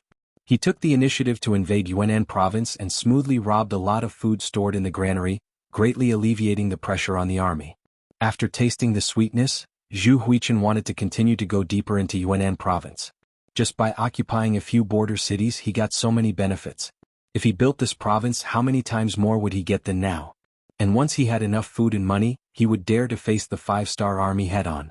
As the saying goes, the ignorant are fearless. Zhu Huichen, who had never truly angered Yang Qindong, naturally did not have a taste of the other party's strength, to the point that he did not put them in his heart. This was destined to bring him a strong enemy, and even a fatal disaster. And since he was facing them, he had to give it his all. Zhu Huichen also understood this principle. So while he was constantly mobilizing the army, he was also paying attention to the movements of the five-star army. Fortunately, Mo Gue, this spy, helped him save a lot of effort. Now that he asked how many people the five-star army had and what the specific battle plan was, He wanted to know the enemy as well as himself. Regarding this question, Mo Gue helplessly shook his head and said, "Honorable King, Leng Yi should have mobilized 4 regiments and the direct subordinate battalions. In total there are less than 10,000 people. As for their battle plan, to be honest, no one knows, not even Bugnam of Gojoseon. After the 5-star army received a mission, unless there is a detailed battle plan, they are allowed to do whatever they want on the battlefield." Do whatever they want? Zhu Huichen looked at Mo Gue as if he was joking. Mo Gue knew what Zhu Huichen was thinking from his expression. He shrugged and said, "Yes, they are allowed to do whatever they want. Believe me, King, this is Bugnam of Gojoseon's unique way of leading the army. This is also where his confidence lies." Speaking of this, Mo Gue had to admit that Yang Qindong completely delegated power to the army. Normal kings and kings wouldn't dare to do this. This was because mobilizing the army without orders could cause a mutiny at any time. Unless one had enough confidence in their own strength, who would dare to try this? One mistake and they would end up hurting themselves. However, Yang Qindong had done so. As a result, the generals under him had no more restraints. They were much freer and more flexible in doing things. This allowed them to better grasp the situation on the battlefield and win more battles by adapting to changes in time. Of course, outside of Yang Qindong, no one knew about the existence of the warehouse. This was Yang Qindong's true trump card. If someone really wanted to harm him, unless they could kill him in one blow, as long as he was given a chance to breathe, he would enter the great warehouse. When he came out, his appearance would change and he would become a nightmare in the eyes of all his enemies. Mo Gue didn't know about this.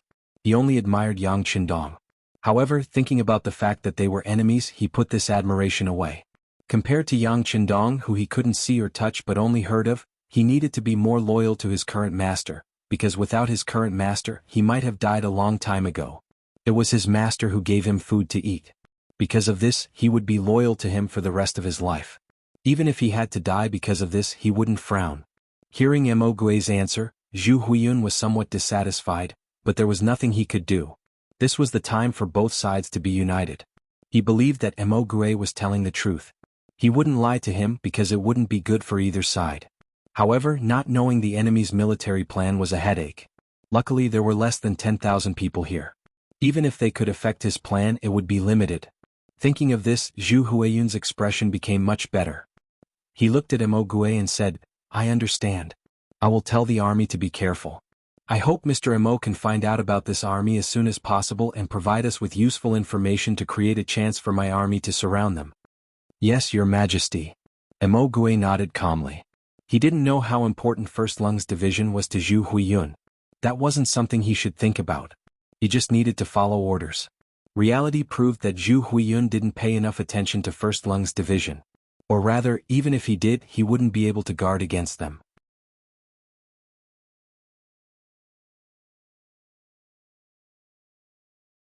Chapter 1527.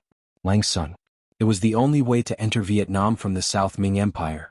Previously, Yang Qindong had set up a shelter here called the Langsun Shelter. It was specifically used to take in the Baiming citizens who had escaped from the South Ming Empire.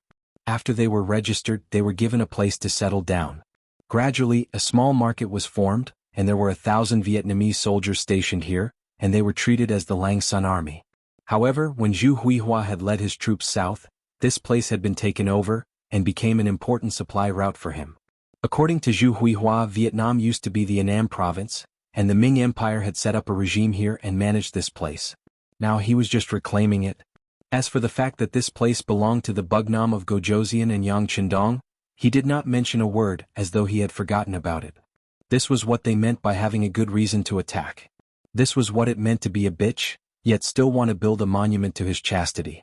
This time, in order to deal a blow to Zhu Huihua's arrogance, Leng Yijun's main target was Langsun. The reason why they chose this place was because it was an important supply route. As long as they controlled this place, the wealth that Zhu Huihua had plundered from Vietnam would not be able to be transported back to Guangxi.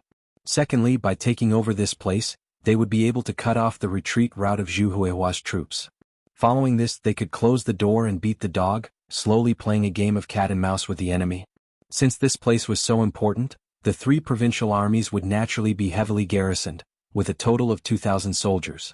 To guard this place of less than 4 li, it could be said that they placed a lot of importance on this place. However, when Lungyi Regiment's 1st Regiment commander Cheng Hu brought a regiment of soldiers here, the fate of these 2,000 soldiers was already decided. Regiment commander, let our 1st Battalion be the vanguard. The 1st Battalion commander, Feng Zhan, requested.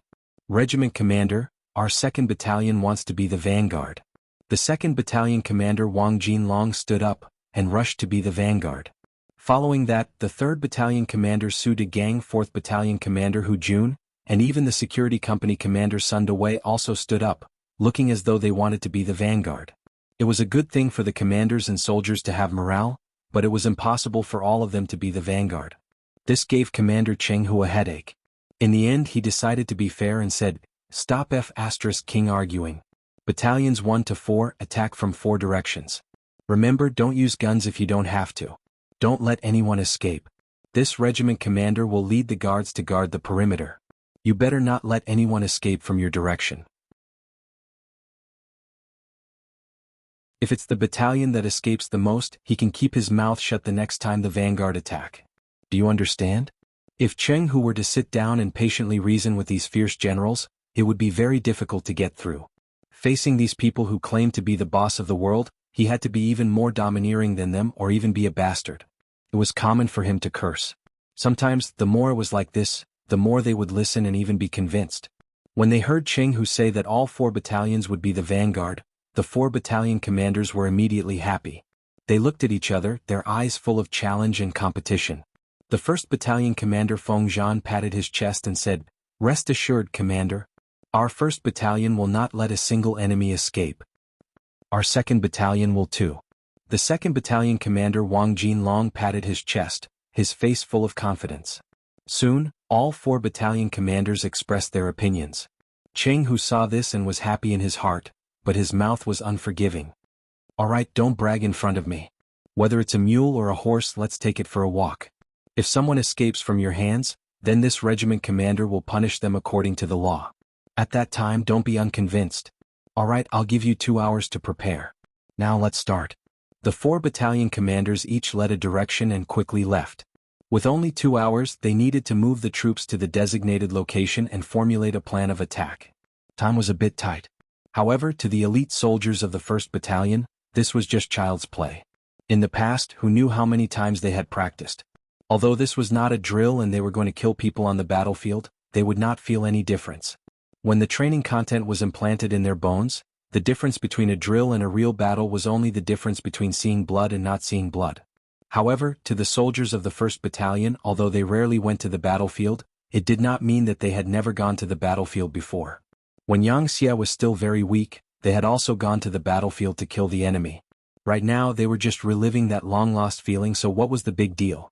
4 battalions, each battalion had 4 companies, a total of 1,600 people. They quickly moved around the outskirts of Langsun, looking for a route to attack. Because of their movements, the sky gradually darkened. The 2 hours that Cheng Hu had mentioned before was when the sky turned dark. For the regiment that was used to night training, this was not a problem at all. On the contrary, the soldiers of the 3 provinces who were already surrounded were a different story. As the sky slowly darkened, bonfires were lit all around the barracks of the 3 provinces. From time to time, there would be soldiers patrolling with swords and spears. However, most of the soldiers had already returned to the barracks built by the Langsun army to rest. Vietnam had a tropical climate, with heavy rainfall and high humidity throughout the year. Even at the end of January, the temperature was still minus 20 degrees Celsius. Even at night, it was still more than 10 degrees Celsius. Living here, there was no need to worry about the cold. Even if it was a simple barack, one would not feel cold sleeping in it. In an environment where there was no entertainment at night, as soon as the sky turned dark, most of the soldiers had already eaten dinner and gone to sleep. Only the officers, with their women in their arms, still had to work for a while. As a Chiliarch, as well as the garrison general of Langsun, Gung Chun, at this moment, there were 2 naked women waiting for him on his bed. At this moment he was ready to do something. These 2 women were plundered by him from nearby areas, and they were quite pretty. Originally their hometown was in Guangxi, but due to the chaos of war, they had reached a point where they could no longer live. After hearing that there was a stable job and a safe environment in the nearby Vietnam province, the family moved here and really lived a peaceful life for a period of time. What they did not expect was for the three provinces to suddenly charge in. They plundered their village, brutally killed their village's militia, and robbed their wealth. Even the decent women were taken away and became the playthings of the generals of the three provinces. Their beautiful life had just begun, but very quickly, it returned to how it was before, causing the two women to want to cry but have no tears. If it was not for the fact that their families were still in the hands of the generals, and if they did not obey, they would have already committed suicide. With their weakness in the hands of others, they could not commit suicide, so they washed their faces with tears all day long. In Geng Chun's eyes, it made him very angry.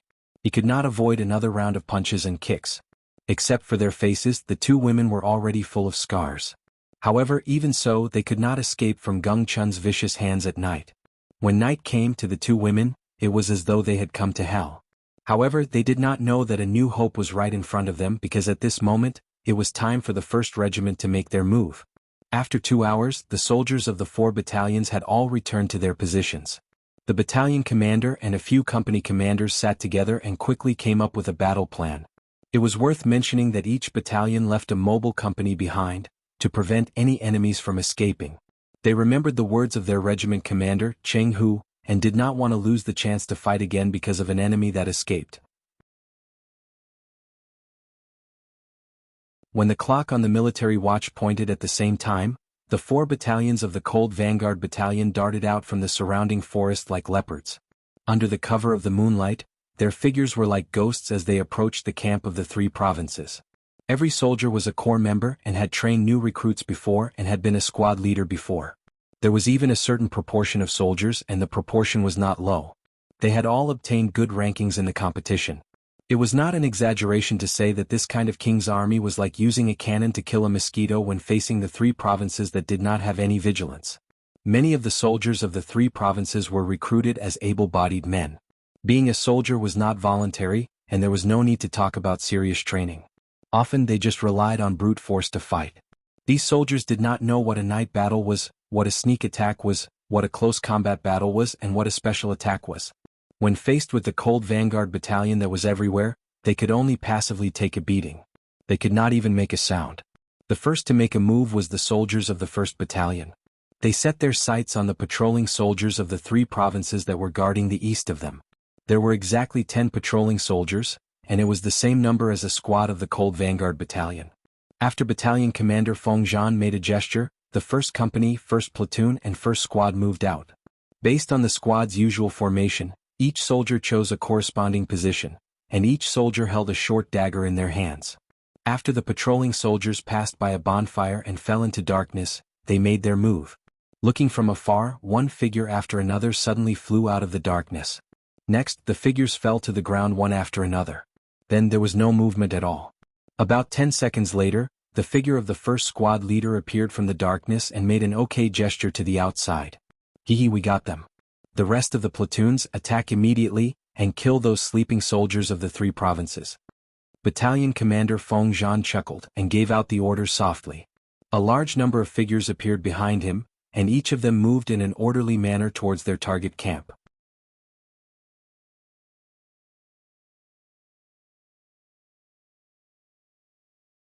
Chapter 1528. This was just a small part of the battlefield. In the other parts of the Langshan camp, the same scene was happening at the same time. One after another, the patrolling soldiers were killed. One after another, the soldiers of the 3 provinces did not even have the chance to struggle before their souls returned to the underworld. In this battle, the 1st Regiment had no intention of taking any prisoners. Although these people were all Han, they had to be prepared to pay the price with their lives. Without taking any prisoners, all the soldiers did not have any misgivings when they took action. They could use whatever skills they had. However, what made them feel regretful was that there were too few opponents. More than 1,600 people were only enough to take care of 2,300 provincial king soldiers. Once a warrior killed more than 2 people, it usually meant that there were warriors who didn't kill anyone. They were not even on the same level. It was not an exaggeration to say that a 25-year-old adult was fighting a 2-year-old child.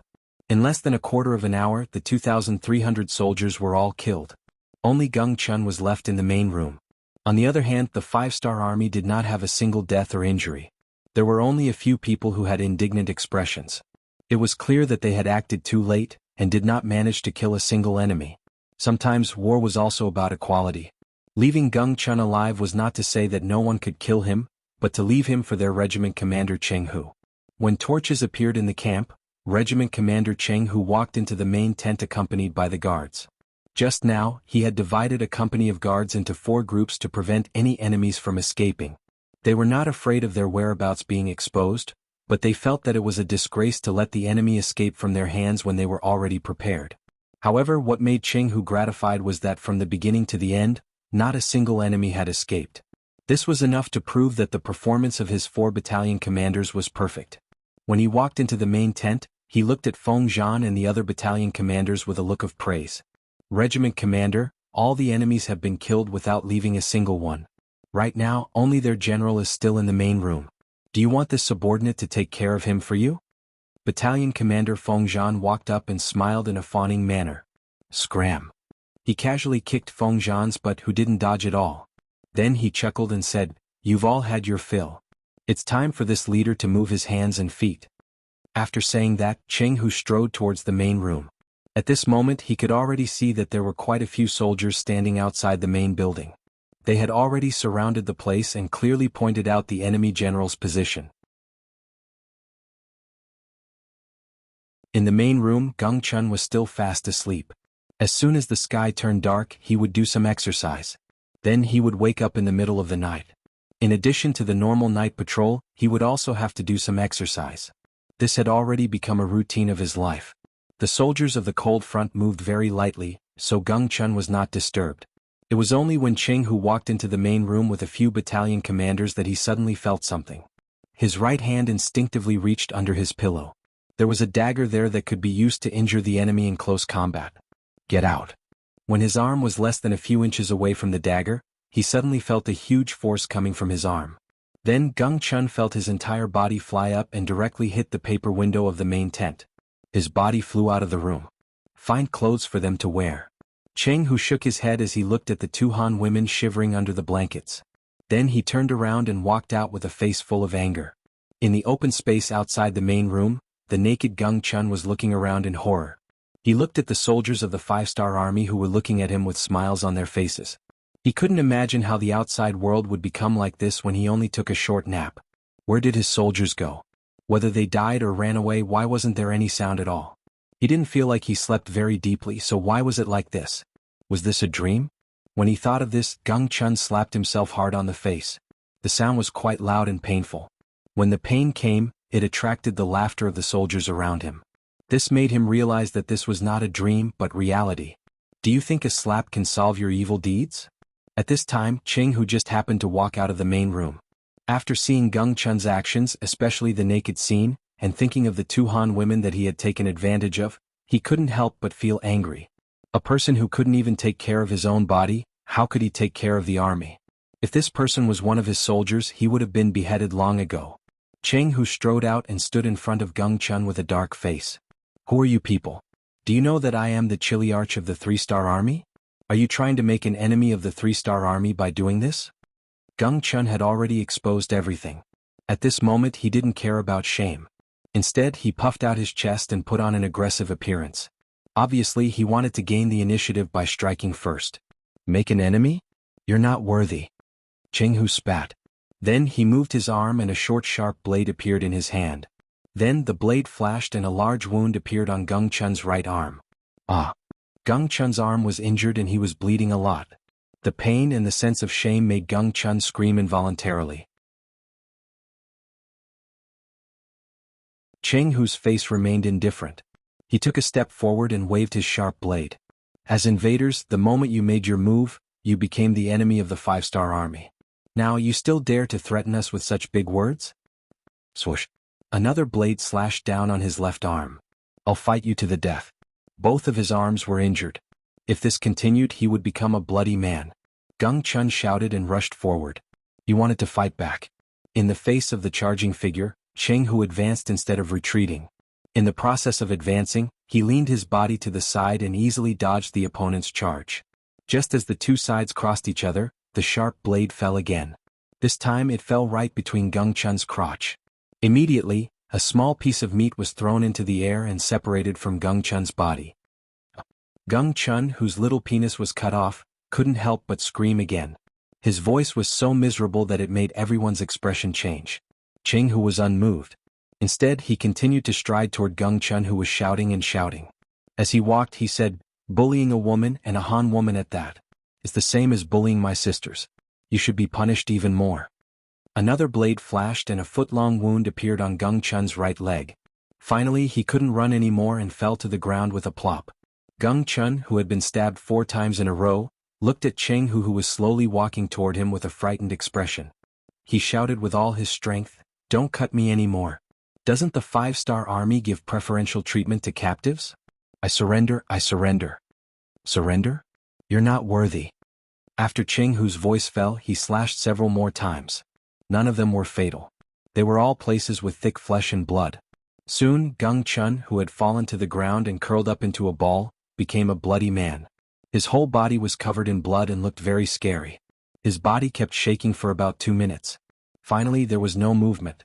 Just like that, the Chiliarch of 3 provinces was scared to death by Jianghu. He was afraid that Jianghu would attack him again. With this fear in his heart, he died. When he died, his eyes bulged out. This was the most obvious sign of being scared to death. Phew. Jianghu exhaled. After killing Gung Chun, the depression in his heart dissipated a lot. When he opened his mouth again, he had already regained his composure. "Show everyone the consequences of going against the 5-star army." "Yes." Feng Zhan and the other battalion commanders were the first to agree. Following that, the other soldiers also agreed. At this moment, they didn't feel the slightest bit of guilt because of the cruel actions of their commander. Since they were going to become the enemy of the 5-star army, then they should have already prepared themselves for this. That night, the moonlight was brighter than usual. It was as if the clouds had parted to reveal the blue sky. On the night of the 1st Regiment's operation in Lang Sun, the 1st Regiment commander, Ting Shan, also came to Vietnam's Beijiang prefecture and met with the governor, Jiang De. Ever since Vietnam was conquered by Yang Xie, there were 3 governors. They were Song Zhe Wan Shaochen and the current governor, Jiang De.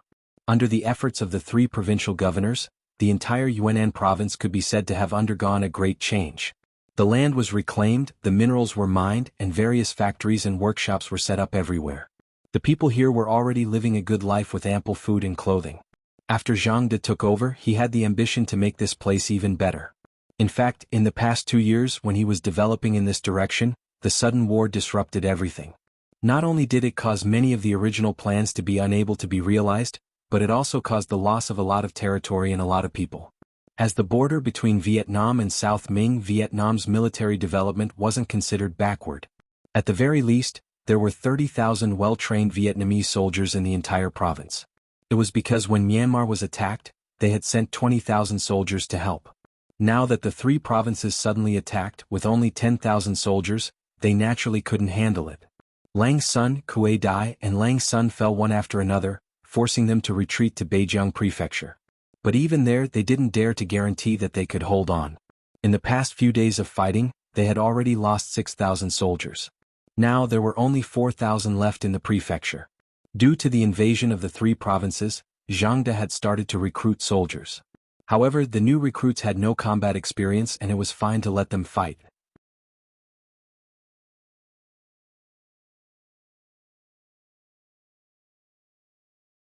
Chapter 1529. Without sufficient troops, Jiang De could only send telegrams back to Chichen City, at the same time going to the front lines to boost morale. During the day, the 3 provincial armies launched yet another assault, mobilizing a total of 10,000 men. Using the walls of Beijiang City, the Vietnamese army barely managed to hold on, but they also lost over 1,000 men, while another 2,000 were injured. Seeing that there were only 1,000 soldiers left, even though Jiang De was unwilling, he had no choice but to prepare to retreat. Right at this time, Ting Shan arrived, together with the 3rd and 4th platoons of the 1st Regiment. Although there were only 4,000 of them, it was the Cold Vanguard, and it was the legendary Cold Vanguard 1st Regiment. When Governor Jiang De heard the news, he personally went out to welcome them. When he saw Ting Shan, tears immediately rolled down his cheeks. "Commander Teng, you're finally here." A young general beside Jiang De was also curiously sizing up the group of Cold Vanguard warriors in green military uniforms. When he saw the pitch-black muskets on their backs, he couldn't help but reveal an envious expression. However, when he saw that there weren't many of them and heard that there were only about 4,000 of them, he couldn't help but reveal a look of disappointment. This time, the three provincial armies had mobilized a total of 120,000 men. Even if they had suffered some losses along the way, they were still left with 100,000 men. Could these 4,000 men really hold on? He had his doubts. This young general was called Qin Bai, and his father was one of the famous generals of Annan province, Qin Di. When Yang Qindong reclaimed this place, he had contributed greatly, and was appointed as one of the generals of Annan province. Furthermore, his family was allowed to stay here forever. In the blink of an eye, more than a decade had passed and Qin Di had grown old. As such, he recommended his son, Qin Bai, to replace him. This time, when the three provincial armies attacked, it was Qin Bai who led the army to defend. Just from the looks of the battle, it was not easy for him to achieve this. After all, to be able to order the organized army to retreat while fighting under a surprise attack and give the civilians at the rear some time to prepare for the scorched earth clearing work, he could already be considered a suitable young general. Governor Zhang, you've worked hard. How's the situation now? After shaking hands with Governor Zhang De, Ting Shan asked with concern. It's not looking good. Right, let me introduce you. Qin Di, this is Commander Ting Shan of the Cold Vanguard 1st Regiment. Commander Ting, this is General Qin Bai, who has been fighting with the three provincial armies. Oh, his father is Qin Di. He is one of the three generals appointed by the 6th Young Master. Hearing that Qin Bai's father was Qin Di, Ting Shan could not help but take a closer look at him. Under normal circumstances, foreign generals were not trusted by Han generals, and this was naturally due to Yang Qindong's influence. He had already said the phrase, "Those who are not of my race must have a different heart," countless times, but all the old people who had been with him for a long time all knew this. However, Qin Bai was Qin Di's son. Qin Di had surrendered to Yang Qindong when Yang Qindong was still very weak. When Yang Qindong occupied Annan at that time, he had made great contributions. So much so that when the Great Migration was carried out, the Qin family was allowed to stay in Yunnan province. From that point of view, Qin Di's son could still be trusted. Not to mention, Qin Bai performed well in the face of the three provincial armies' attack. With a small number of troops, he managed to block the main force of more than 100,000 soldiers from the three provincial armies. Although he was also forced to retreat, it was not easy for him to do so. Hello, General Qin. At the thought of this, Ting Shan took the initiative to extend his right hand to Qin Bai. Hello, Commander Ting. I've heard a lot about you. Qin Bai was very excited as he hurriedly wiped his hands with his clothes before shaking hands with Ting Shan. Ting Shan's first impression of Qin Bai was not bad. At the very least, he was not like some Han generals who would not even look at foreign generals. Just based on this point, Qin Bai recognized him as a teacher. After exchanging greetings, they naturally began to talk about the battle in Beijiang Prefecture. Using Governor Zhang De's words, the situation was extremely critical now. If Ting Shan hadn't rushed over, they would have been defeated in the battle tomorrow and lost Beijiang Prefecture. Once Beijiang Prefecture, which was an important transportation route, was taken, they would be able to go to Fuyang or Biandong at will. If that were to happen, they would be in a passive position. After listening to Governor Zhang De's words carefully and seeing that Qin Bai had the same thoughts, Ting Shan smiled and said, I understand what you two mean. Beijiang Prefecture is an important transportation route. We can't lose it, right? Yes. Governor Zhang De nodded solemnly. Once this place was lost, it would affect more prefectures. If that were to happen, Yunnan province would be destroyed. In that case, he would become a sinner. Okay, I understand. In that case, Beijiang Prefecture will become an impenetrable fortress, and no one will be able to take a step into this place. Ting Shan nodded solemnly before speaking in a heroic manner. Although he had only brought 2 regiments with him for this trip, with a total of about 4,000 people, with the advanced firearms in their hands and the city walls as their support, the 100,000 soldiers from the 3 provinces really couldn't do anything to him. In fact, if it weren't for Yang Qindong's telegram, he would have probably led Leng Yi's division to attack Zhu Huihua's lair directly if they were to stabilize the situation. However, military orders had to be obeyed. Since Yang Qindong had sent him a telegram, he had to execute it. As for the reason behind this, it was not something that a mere teacher like him could ask. If the 6th young master wanted to tell him, he would naturally tell him. Since he didn't, he wouldn't get an answer even if he asked. Ting Shan's arrival gave Zhang De, Qin Bai, and the rest some reassurance. However, Leng Yi's division only had more than 4,000 people after all.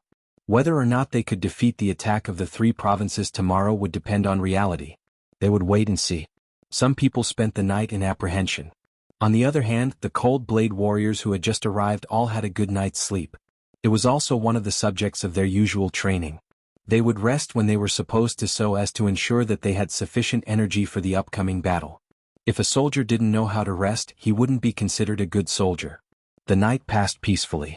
On the morning of the second day, the soldiers of the Cold Front had just finished their breakfast when they heard the thunderous sound of war drums. When Ting Shan and the others reached the top of the city wall, they could see from afar that the army of the three provinces was slowly approaching. From afar, the army of the three provinces looked quite imposing. For example, the neat formation, the horizontal and vertical lines, the flags and the many pitch-black cannons that were slowly advancing were all proof that this was a well-trained army. They've even brought out the cannons. Seems like they're definitely going to take down Jianghu Prefecture. When General Qin Bai saw this scene, there was some shock in his eyes. Although the previous attacks were also intense, the other party didn't bring out the cannons. However, the fact that they brought out the cannons this time was enough to prove their determination. Similarly, in the face of the cannons' attack, Jianghu Prefecture definitely wouldn't be able to defend if it was still in his hands. Even if it was in the hands of the Cold Blade warriors, Qin Bai wasn't confident enough. He couldn't help but look at Commander Ting Shan who was beside him. If one was suspicious, one had to use them. That was the philosophy that Yang Qindong had used for the generals of foreign races. That was precisely the reason that Yang Qindong wouldn't arrange any cannons for them in ordinary provinces, in case something really went wrong and they got hurt. That was also the reason why Qin Bai was so unfamiliar and fearful of cannons. However, when faced with the same problem, Ting Shan and the rest of the Cold Blade warriors weren't unfamiliar with it at all. On the contrary, when they saw the enemy's cannons, they even turned to look at the two commanders behind them and chuckled. That's an 80mm cannon. Its muzzle isn't small.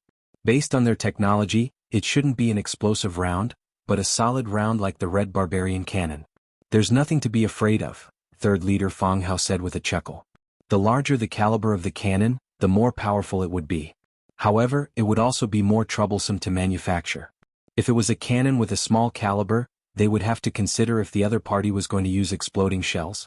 After all, those things were complicated to manufacture and they were really powerful. However, with such a large caliber, the chances of them being exploding shells would be extremely slim. Since it wasn't exploding shells, what was there to be afraid of? As long as they could identify the trajectory of the enemy's cannons, experienced people would be able to dodge them easily. Yes, there's nothing to be afraid of. Third Commander, I'll leave these cannons to you. I don't want to see the city wall of Jianghu Prefecture being hit by a cannonball, even if it's a solid shell. Do you understand? Ting Shan immediately made a request. Yes, Master. Fang Hao was fearless about such a request. He immediately stood at attention and saluted before walking away. That made 4th Commander Qin Zaiqiang, who was at the side, extremely envious. He was still thinking, if I were the one who took on the task just now, would I be the one to destroy the enemy's cannons? Okay, Commander Qin, you don't have to be envious. Immediately send the soldiers of your 4th Regiment to the city tower. After the enemy's cannons are destroyed, they will definitely launch a siege. That will be the time for you to perform. Remember, don't waste any bullets, understand? Ting Shan obviously could tell what Qin Zaiqiang meant. Hence, he gave the order to the 4th Regiment.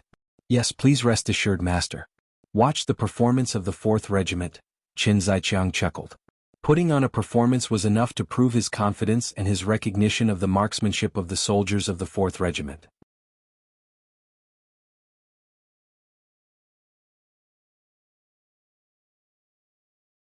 Chapter 1530. The troops of the three provinces did not stop advancing, but because the cannons were too heavy, their speed of advancement was not very fast. They seemed to be trying to scare the Vietnamese army with that formation and instill fear in them.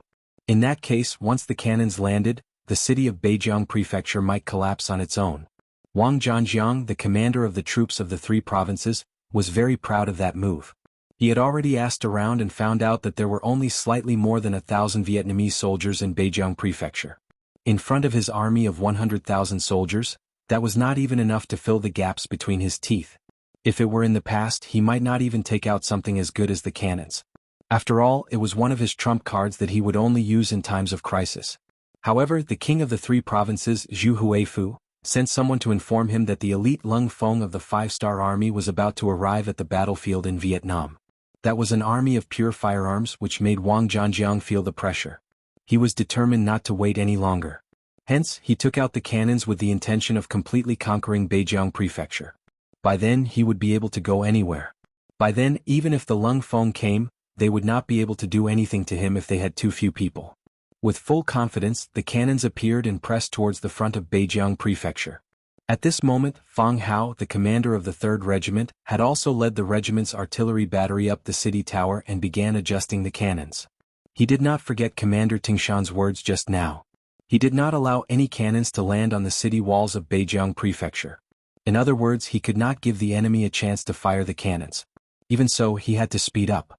6 100mm mortars were placed on the city tower. Commander Fang Hao personally took command and tested the first cannonball. Everyone listened to the command and prepared for the first test shot. Target, enemy cannons. High 2, 3, 3, 3 to the north, 2 to the east, 2 to the right, 6 to the right, fire. Boom. A cannonball was fired from the barrel and blasted towards the troops of the 3 provinces that were slowly approaching. After the sound of the cannons, there was the sound of the cannonballs exploding. Under the aftermath of the explosion, when the cannonballs landed in the middle of the army of the 3 provinces, a small piece of empty space was blasted open. Within 30 to 40 feet of the explosion, all the soldiers of the 3 provinces were either killed or injured. A cannonball landed and injured some of the soldiers of the 3 provinces, but it did not hit any of the cannons. Instead, it exploded a few feet behind the cannons. Looking at this scene, Fang Hao muttered, "The goat's horns are a little high. Come on, adjust a little more and get ready to fire." After just one round, Fang Hao already had a good idea of where the cannon would land. When he opened his mouth again, his face was filled with confidence. Target, enemy artillery. The 6 cannons were positioned 2 or 3 times higher, the north side was positioned 2 or 3 times higher, the north side was positioned 2 or 3 times higher, the direction was positioned 2 or 3 times higher, and the direction was positioned 2 or 3 times higher. 3, 2, 1, fire. After Fang Hao recited a series of professional terms, the 6 cannoneers continuously adjusted the direction of the cannons in their hands. When the number 1 was finished, the 6 cannoneers simultaneously sounded. Then the 6 cannoneers landed on the ground. The cannoneers flew over the city walls and landed on the soldiers of the 3 provinces. Boom boom boom. Boom boom boom. After the adjustments, the accuracy of the cannoneers greatly increased. Out of the 6 cannonballs, a total of 4 cannonballs hit the enemy cannons. This attracted the cheers of Governor Zhang De and General Chen Bai on the city walls. What's going on? Commander Fang Hao did not look happy at all. On the contrary, he turned his head and stared fiercely at the 2 cannoneers who did not hit the target. He looked at the 2 cannoneers who lowered their heads and did not speak. It was normal for the cannoneers to have some deviation. Not to mention that the enemy cannons were constantly moving. Although the speed was very slow, it was still moving. To be able to hit 4 out of 6 cannoneers was already a very good result. In any cold vanguard division, such a standard was enough to make them proud.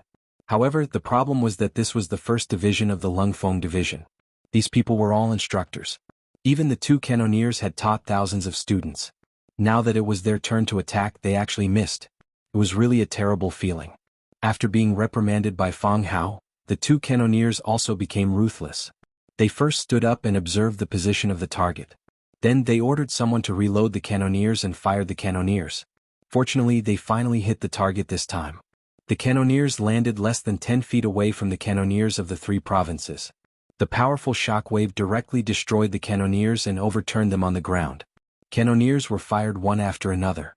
The cannoneers of the 3 provinces had one less cannon after another. Within a short period of time, all 30 cannoneers were destroyed. As expected, Commander Tingshan's request was met. Not a single cannoneer was allowed to land on the city walls of Beijiang Prefecture. This result also shocked Zhang De and Chen Bai, who were watching at the side. They did not expect the cannoneers of the 1st Division of the Lungfeng Division to be so powerful. While the 1st Division of the Lungfeng Division was impressive, the soldiers of the 3 provinces suffered.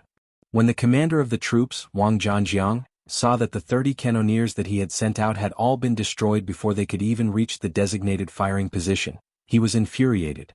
Someone order the front troops to launch an attack. Their cannoneers may be powerful, but there's a limit to the number of cannoneers they have. Are they going to blow up all our soldiers? The truth was just as Commander Tingshan had expected. After the cannoneers failed, the soldiers of the three provinces launched a ground attack.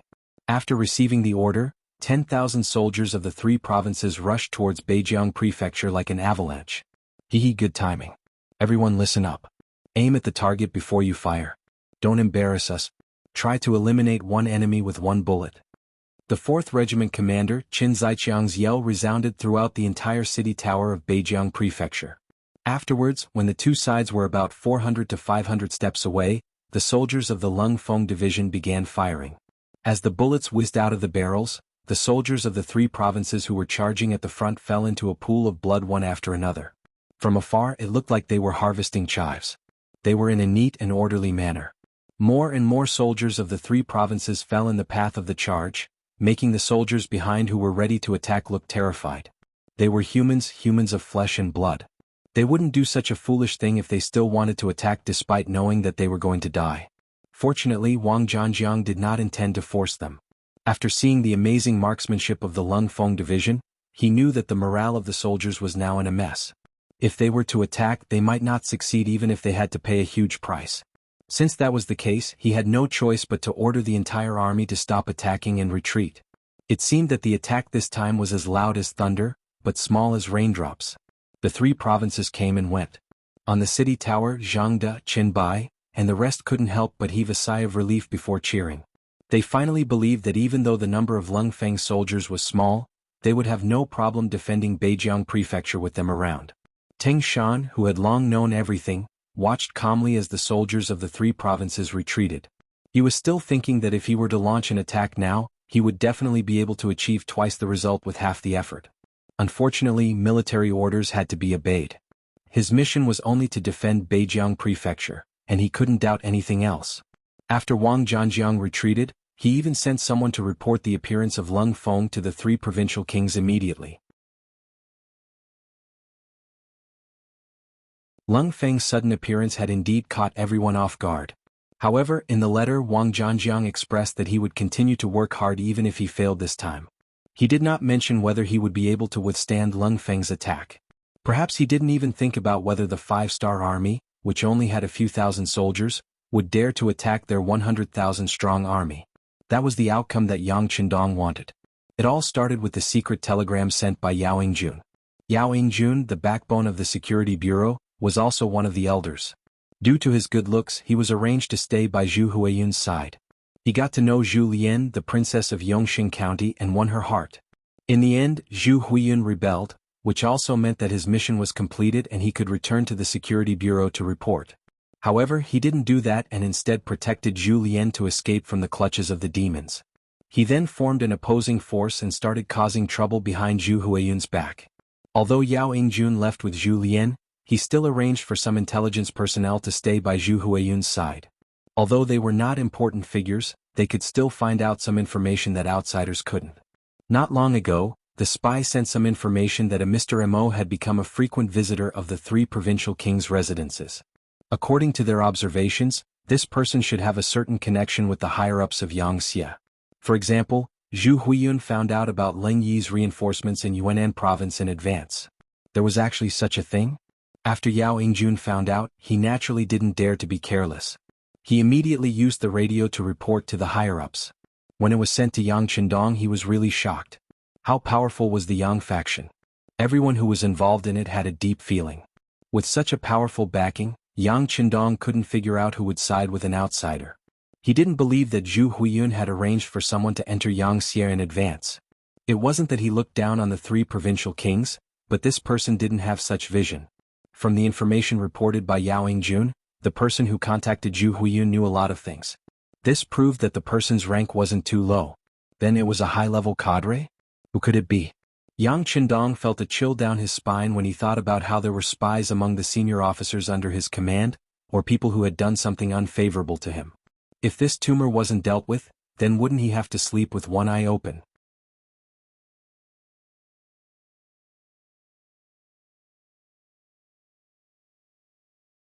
Chapter 1531. In addition, if the other party was a high-ranking officer with military authority, didn't that mean that his family in Chichen City could be in danger at any time? Although Jianghu had always been responsible for the safety of the royal palace, it was still reassuring. But he couldn't guard against the unsuspecting. Besides, Yang Qindong didn't like being on the defensive all the time. He had to find out the big traitor, and to achieve this goal he couldn't kill Zhu Huiqiang now. Otherwise, what if the traitor disappeared again when he saw that things were not going well?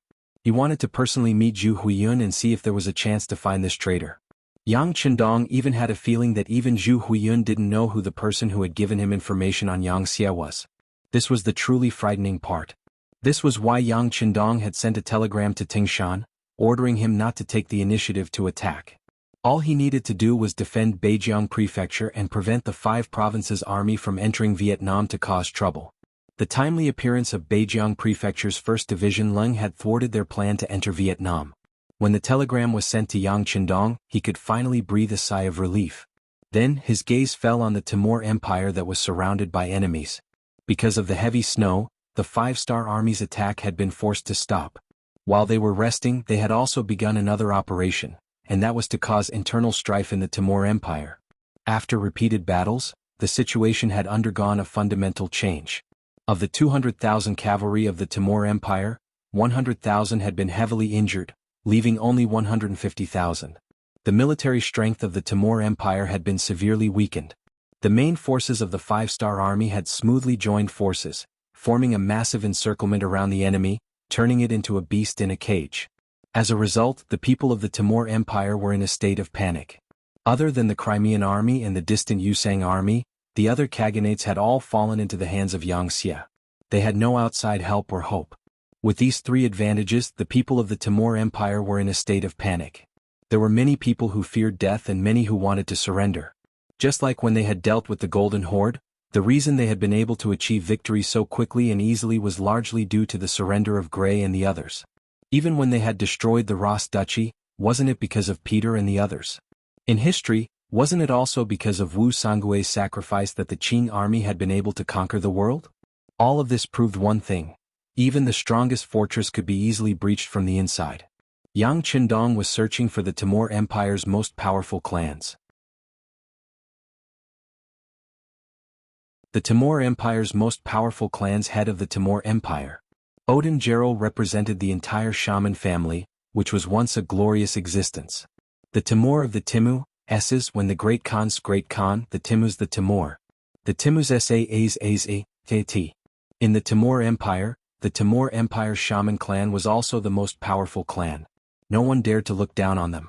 Perhaps it was because he was afraid of death, or perhaps it was because he was dissatisfied with being suppressed by the Great Khan, but in any case the head of the Shaman clan, head of the Timur Empire, secretly sent people out of the city to contact the 5-star army. They expressed their willingness to help the 5-star army get rid of this huge problem. With head of the Timur Empire's cooperation, Yang Qindong immediately abandoned the small and medium clans of the Timur Empire that had contacted him. After all, the destruction of the Timur Empire was certain. It was only a matter of time. Since that was the case, the more people he needed to cooperate with, the greater the price he would have to pay. In that case, it would be better to only contact head of the Timur Empire. Even if there were benefits, it would only benefit one clan. It was better than having more foreign clans benefit from it.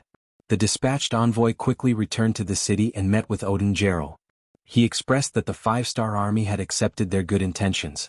He also stated that once they took over the entire Timur Empire, the Shaman family would receive special protection, and they would even be able to keep 1/10 of their wealth. This was exactly what head of the Timur Empire wanted. Now that the 5-star army had agreed, he could do some things with peace of mind. Head of the Timur Empire, was not worried that the 5-star army would play tricks on him. Once they did so, the 5-star army would find it even more difficult to find people who would cooperate with them in the future. There was no enmity between the two of them, so why must they make things difficult for him? Knowing that the 5-star army wouldn't go back on their word, Odin Gerald called over all the clan leaders and explained the 5-star army's reply. Previously, the family had held a meeting to discuss the surrender of the 5-star army. Back then, it had been unanimously approved. Now that everyone was informed, it was time for them to take action. As expected of one of the greatest nobles, the descendants of the Shaman family had already infiltrated all walks of life in the Timur Empire. Even in the army there were many disciples. Once these people gathered together, the power they could display was very strong. Even Khan Amor had to give them some face. When the entire family was mobilized, the locations of the Timur Empire's hidden troops were quickly exposed and sent to the five-star army. After all, the daily consumption of these troops wasn't small. They wouldn't appear for no reason, so they needed someone to send them supplies. As long as someone sent them, it was equivalent to having a clue. Under careful investigation, some secrets were no longer secrets. After sending the information to the five-star army, Odin Gerald set his sights on Great General Mandu Latu. The reason why the Timur Empire was able to confront the five-star army without falling into a disadvantage was due to the terrain. First, it was due to the complex terrain of the country. There were mountains everywhere. Once the safety of the country wasn't ensured, the army would face the danger of having their retreat cut off. This meant that there wasn't enough supplies to make up for it. This was a very dangerous matter for an army that was marching. The army was scattered and used guerrilla warfare to attack the logistics of the five-star army, as well as some lone troops. This created a lot of pressure for the five-star army. This was also the reason why Yang Qindong didn't move forward. And the instigator of all this was Great General Mandu Latu. Odin Gerald contacted him in order to persuade him. Even if he wasn't used by the five-star army, at least he shouldn't be an enemy of the five-star army. Regarding the arrival of Odungrel, Mandu Latu, who was in the mansion, didn't feel any surprise. Judging from his calm face, this seemed to be something he had expected long ago. Speaking of which, who wouldn't know about the filthy matters between the Shaman clan and Khan Amor if they were well informed?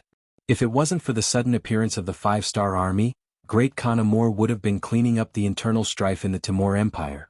It could also be said that the arrival of the five-star army saved the Shaman family and prevented them from being cleaned up so quickly. After all, in the face of an external enemy, a ruler that had to deal with internal strife wasn't a confident ruler. Because doing so would only cause pain to those close to him and delight his enemies. Not all of them were as stubborn as Baldi Jiang. It was precisely because he understood this that Mandu Latu didn't think that Odin Gerald's actions were strange. He could see that once Great Khan Amor won this battle, the next to deal with Odin Gerald would be Great Khan Amor. Taking advantage of the chaos, how could they be willing to wait helplessly for death? How could they not do something? In the main hall of his mansion, Mandu Latu received Odin Gerald. In the huge hall, there were only the two of them at this moment. All the servants had been sent out. Looking at the scene in front of him, the smile on Odin Gerald's face didn't diminish. At this time, he didn't know how to describe this great General Mandu Latu who was strategizing on the battlefield. Receiving him in the main hall and not in the secret room, this showed that the other party had a clear conscience. So even if Great Khan Amor knew about this matter, he couldn't directly blame him. He then drove everyone out of the hall, making it no different from a secret room. This allowed Odin Gerald to speak his mind without worry. This kind of behavior took into account the wishes and thoughts of both sides. From this point alone, it was clear that Manchuratl was a smart man. And Odin Gerald liked to deal with smart people, so after he sat down the first thing he said was, "Great General, have you made your choice?" This was indeed a straightforward question. When Mandu Latu heard it, the other party was stunned for a moment. Obviously, he didn't expect Odin Gerald to be so direct. But the other party asked directly and he couldn't answer directly. Since he could become a great general who was in charge of hundreds of thousands of troops, he naturally didn't like to be passive, but was very willing to take the initiative. Regarding this question he didn't answer but just chuckled and said, "Odin Gerald, you should drink tea first." This tea was obtained from the Han people, and it cost this great general a lot of money. Asking and not answering, Odin Gerald didn't find it strange after hearing it.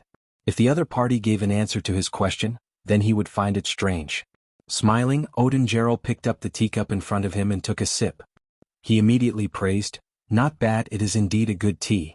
The Han people have a long history and some of their good things are not something we can compare to. If one day we can live with them, drink this kind of tea every day and taste delicious food, that would be a happy thing. Is Great General right?"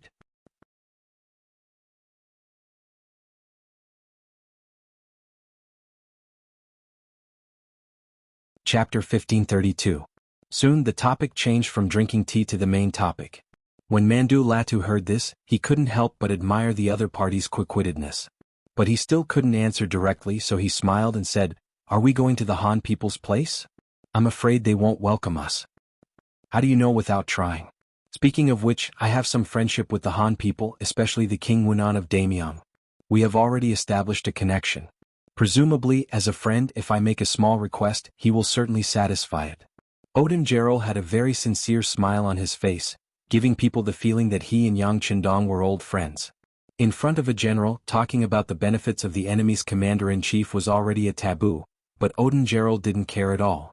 Obviously, he had already made up his mind and wasn't going to change it. After hearing these words, Mandu Latu became silent. After probing again and again, Odin Gerald finally pointed out the main topic. At this moment he had no choice but to express his attitude. It's just that this attitude was really not easy to express. He already knew that the three provincial kings of the southern Ming Empire and Banj Empire were acting separately. Now the five-star army's backyard should be on fire. At this moment, it's not the time to make a final decision. If the five-star army couldn't withstand this pressure and withdrew back to their country to quell the chaos, then the danger of the Timur Empire would be eliminated. Then Great Khan Amur would be victorious. At this time, standing on Odungeral's side, wouldn't it be suicidal? Mandu Latu had his own worries and thoughts, so he didn't answer this question immediately. In this regard, Odin Gerald, who saw everything in his eyes, wasn't surprised. On the contrary, he was a little happy. He was most afraid of the other party's rejection. If that's the case, then whatever he wants to say will be useless. It's not impossible for the other party to directly capture him and send him to the Great Khan. Although he had already made this decision on the way here, he still didn't want the worst result to happen, because it means that whether the Great Khan Amur wins or loses in the end, he will be a loser. Therefore, what he wanted was for the other party to remain silent. Only then would he have the opportunity to speak more of his thoughts. General, I know what you're hesitating about. I also know what you're worried about. However, I don't know if you've thought about it, but the Timur Empire's current state is not due to Amur's contributions alone, nor is it due to his father, Abu Said Mirza's contributions. Instead, it is the result of everyone's efforts. But now, he thinks that his position is stable, so he wants to get rid of those who disagree with him. If he wants to monopolize everything, will others allow it? Today they made an example out of our shaman clan. Once they succeed and get the benefits, they might make an example out of someone else. For example, Great General, if you can defeat the five-star army this time, then your contribution will be so great that I'm afraid it will cause some people to be vigilant. The Han people have a saying, great contributions shake the Lord, and there is another saying, after the birds have flown, the bow is put away. When that time comes, do you think you will still be valued and not be suspected? Speaking up to here, Odungeral couldn't help but sneer. I'm afraid that when that time comes, the fate of our shaman clan will be a lesson to you, Great General. This? At this moment, Mandu Latu's face finally trembled. To be honest, it wasn't that he didn't consider this problem, but he thought that with the shaman clan in front of him, the Great Khan would definitely not make a move on him. But what Odungeral said was right. Once the shaman clan was dealt with, what would happen? He would become the one who stood out. And with Amur's suspicious nature, even if he lost his military power, it would be difficult for him to have a good ending. This was the saying, accompanying a ruler is like accompanying a tiger. This was the sorrow of a capable minister. If a capable minister met a good master, then perhaps it would be better. But once they met a master with a strong jealousy, the end result was predictable. History also proved that a capable minister didn't have a good ending. Mandu Latu's face changed. This was a good change in Odungeral's eyes. He was confident. But he still felt that it wasn't enough, so he continued, at least the Great General is worried about whether the five-star army will withdraw or not. This is actually not a problem. A Han army that even destroyed the Golden Horde, how could it easily submit to a small Bangra and the southern Ming king? Even if he has no choice but to retreat for the time being, look at our surroundings. The previous Khanates no longer exist. Only the Khanate of Crimea is left. Once the five-star army takes care of their own backyard, how are we going to face them? Yes, the Khanate. At that time, will there still be people who will find trouble with the five-star army and attract their attention? Great General, don't you think, how unreliable is it to entrust the hope of survival to others? This shouldn't be your style, right? Even Odungeral said this. At this moment, Mandu Latu didn't know what to say. At this moment, he had to admit that Odungeral was indeed a good diplomat. In the face of such a person, he had already lost a round in terms of language. Okay, but I don't know what kind of agreement you have with the King Wunan of Damyang. What can I do? What can I get in return? Finally, Mandu Latu lowered his head. Not for anything else, even if he wasn't afraid of death, he still had to consider the safety of his family and dozens of people. He could die on the battlefield, but that was under the premise that the Great Khan guaranteed the safety of his family. If he died and his family also died, then he would be the greatest sinner, and he would die with everlasting regret. Ha ha ha. Odungro finally laughed. He knew that the matter was settled, his nemesis Amor would not live for long. He was about to win, although this victory was at the cost of his country, but for him, if he didn't borrow the power of the five-star army, the one who would die in the end would be him. If he didn't even have his life, what country would he talk about? What nation would he talk about? It was a day later that Yang Qindong got the news. When he saw the messenger sent by Odungro, saying that Mandu Latu would also surrender, but please give him the same treatment as the shaman family, he agreed without hesitation. Even Yang Qindong had to admit that this Mandu Latu was a difficult opponent. The guerrilla warfare he used, combined with the terrain, really gave him a headache. But if he could just spare this person's life in exchange for victory, of course he wouldn't object. If the other party was willing, he would even put him in an important position. But this was just an idea. Mandu Latu was different from Odungro. The latter really hated Amor, so much so that he hated the entire Timur Empire. Mandu Latu was different. He had no choice but to surrender for the safety of his family and the general situation. Such a person still had a national complex. So even if he used him, what could he do if he didn't put in any effort? Let's not think about this first. At least Mandu Latu was on his side. Yang Qindong was now ready for everything except for the east wind. This east wind was the time when the ice and snow would melt. March 1465 AD. The heavy snow that hadn't been seen in 100 years finally began to melt. The five-star army that surrounded the Timur Empire also began to move. They began to march forward in several different directions. Amor, who received the news, was shocked, but he didn't panic. He immediately sent someone to inform Mandu Latu and let him move the arranged ambushes to disrupt the five-star army's line of sight, cut off the enemy's logistical supplies, and delay the enemy's advance. As long as the time passed, the five-star army would have the possibility of retreating. Although the city was very lively this winter, due to the current tense situation, many people jumped out to surrender. But Amur had never doubted his great general Mandu Ratu. He understood the other party. This was a smart person. In addition, he knew that the shaman family was his current enemy. As long as the situation wasn't so bad that it couldn't be saved, he could use this person without worry. If one were to say that Amur was indeed suspicious, then which monarch wouldn't be? Even Yang Qindong was suspicious of people and had to use them. But it also depended on the person. For example, Mandu Latu, he did not have too many doubts. Although he knew that many people had gone to him during this period, the informants he sent told him that the Supreme General had not made any move to deploy troops. This made him completely relieved. What he didn't know was that he didn't need Mandu Latu's order to move the troops. He only needed to tell Odungro where the troops were hidden and let him pass on the information to the five-star army. Just like when Great Khan Amor gave the order to Mandaratu to start guerrilla warfare, the five-star army was also encircling and annihilating the Timur Empire's army that was hiding in various places and didn't know that their positions had been exposed. With the 1st Cavalry Division of the World's Cavalry Division and the 1st Cavalry Division, as long as they had a clear target, they could appear as fast as they could without the obstruction of the heavy snow. Then they would charge and there was no more after that. Unless they had firearms, no one would be a match for these two powerful cavalry units. Over the years, the soldiers of the two armies had become accustomed to living on horses. They could easily sleep, eat, and kill enemies on horseback. After countless battles, they had rich combat experience. They knew what kind of battle formation to face the enemy and how to find the enemy's weak point in the shortest time to attack. It was as if these things had fused with their lives. This was all thanks to the large and small battles they had experienced. As the saying goes, a long illness makes a doctor. Now, the strength of the two armies was so strong that they were invincible. It wasn't an exaggeration to say that even if Genghis Khan was alive, his most elite cavalry might not be a match for these two armies.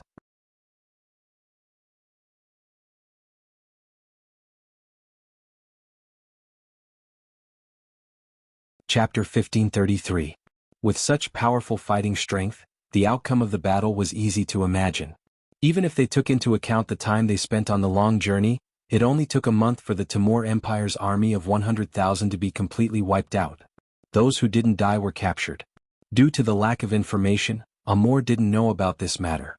Even Mandarattle, who had betrayed the army, didn't know that the battle would end so quickly.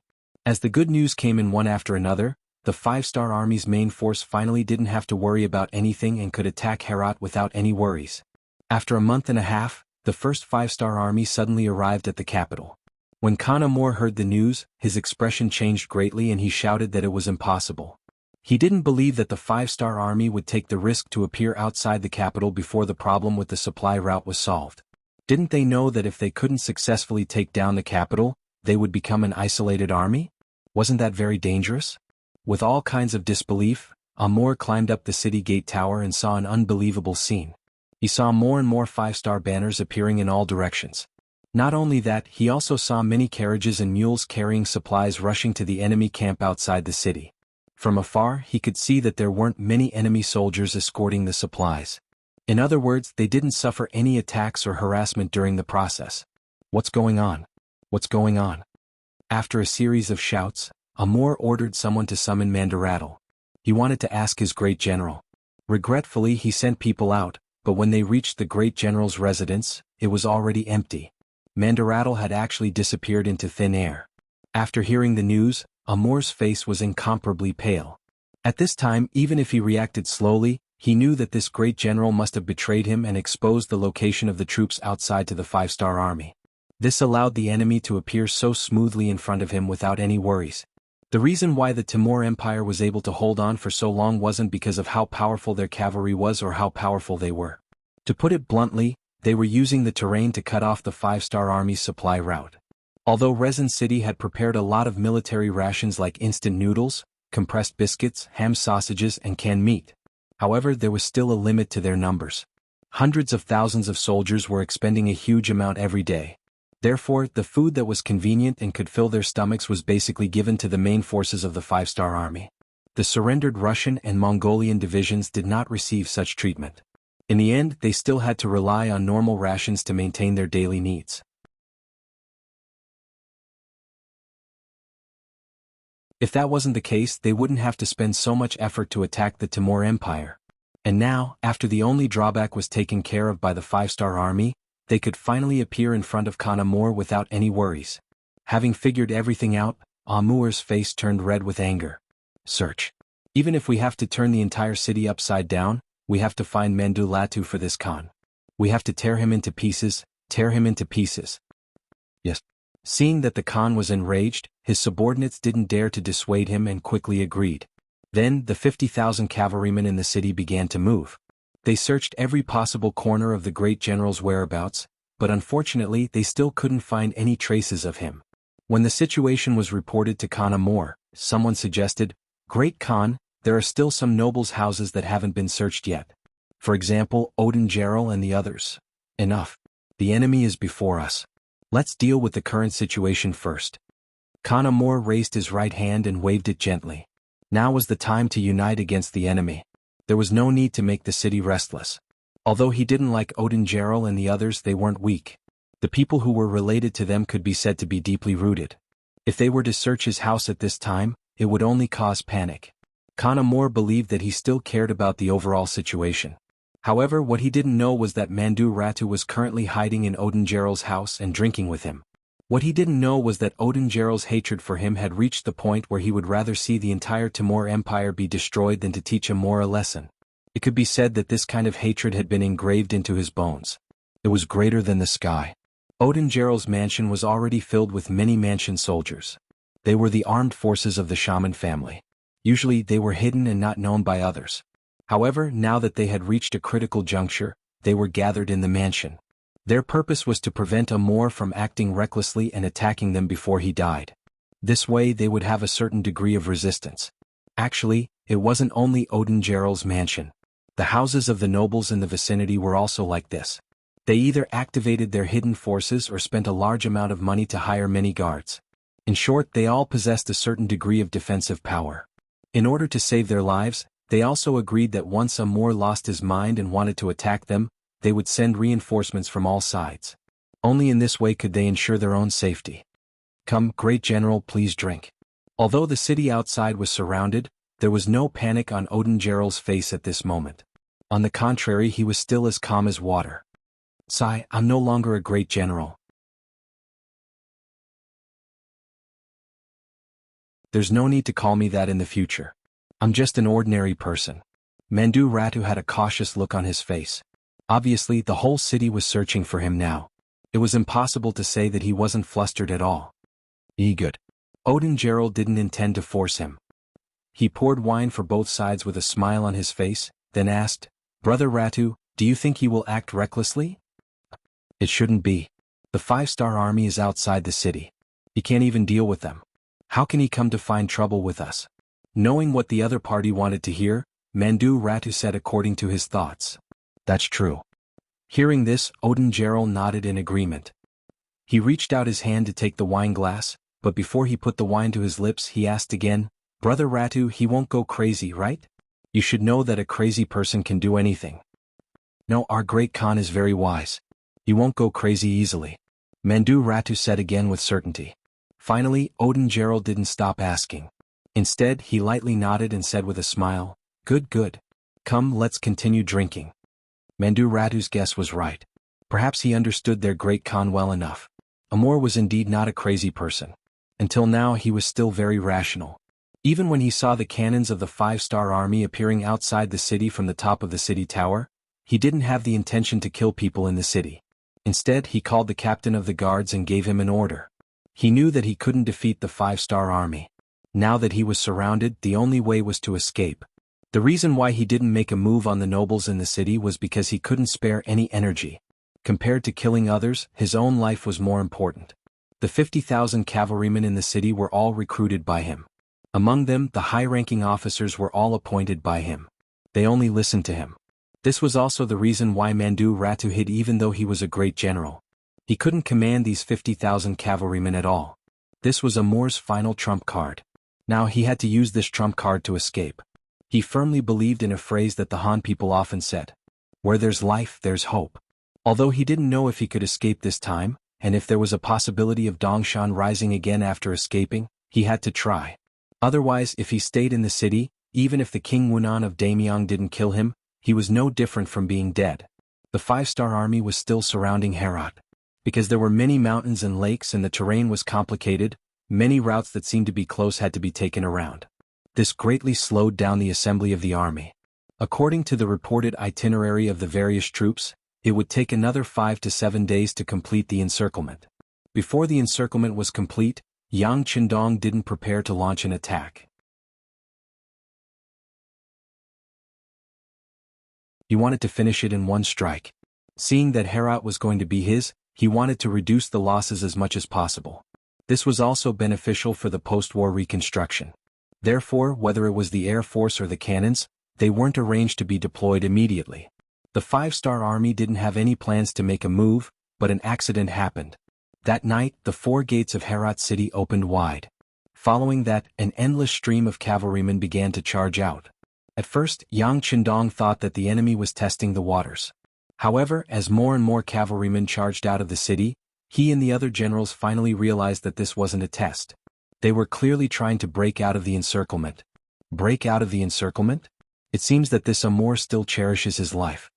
Yang Qindong, who had heard the news, looked at the sand table in front of him in the main tent. "Young master, we don't have enough troops and aren't prepared enough. I'm afraid we can't kill all of the enemy cavalry." Beta Persei had already put on a suit of armor and appeared in front of Yang Qindong. Although he said that they couldn't, his restless appearance proved that he wanted to attack and beat the enemy while they were down. "Yes, our encirclement hasn't been fully launched yet. I have to say that this Amor chose the right time." Forget it. The entire Timur Empire is gone. Even if this great Khan escapes, what can he do? Yang Qindong quickly adjusted his attitude. In history he had never heard of this Amor's name, completely unlike Ivan who had a resounding reputation. Even so, this person's strength must be ordinary. If that was the case, then so be it. If he wanted to escape, then so be it. As long as he dares to continue to be the enemy of the 5-star army, then one day he will be discovered and beheaded on horseback. Thank you to 3-inch Flame for your monthly votes for munitions. Longzi thanks you. Munitions will be finished next month. I guarantee that it will be finished at least 3 to 4 chapters a day. Please read it without worry. The new book Duke Ferocious will be officially published on the novel website today. Everyone is welcome to read it. At the same time, please bookmark, recommend, and click the new book. Your support is the greatest encouragement to the prodigal son. You're tuning in to the Han Li's Wuxia Adventures YouTube channel. We're so grateful for your support, and don't forget to subscribe to join us on this incredible journey through captivating stories. Your generosity through donations truly makes a world of difference, as it's the primary source of revenue that allows me to expand and enhance this channel for you. Thank you from the bottom of my heart for being a part of this adventure.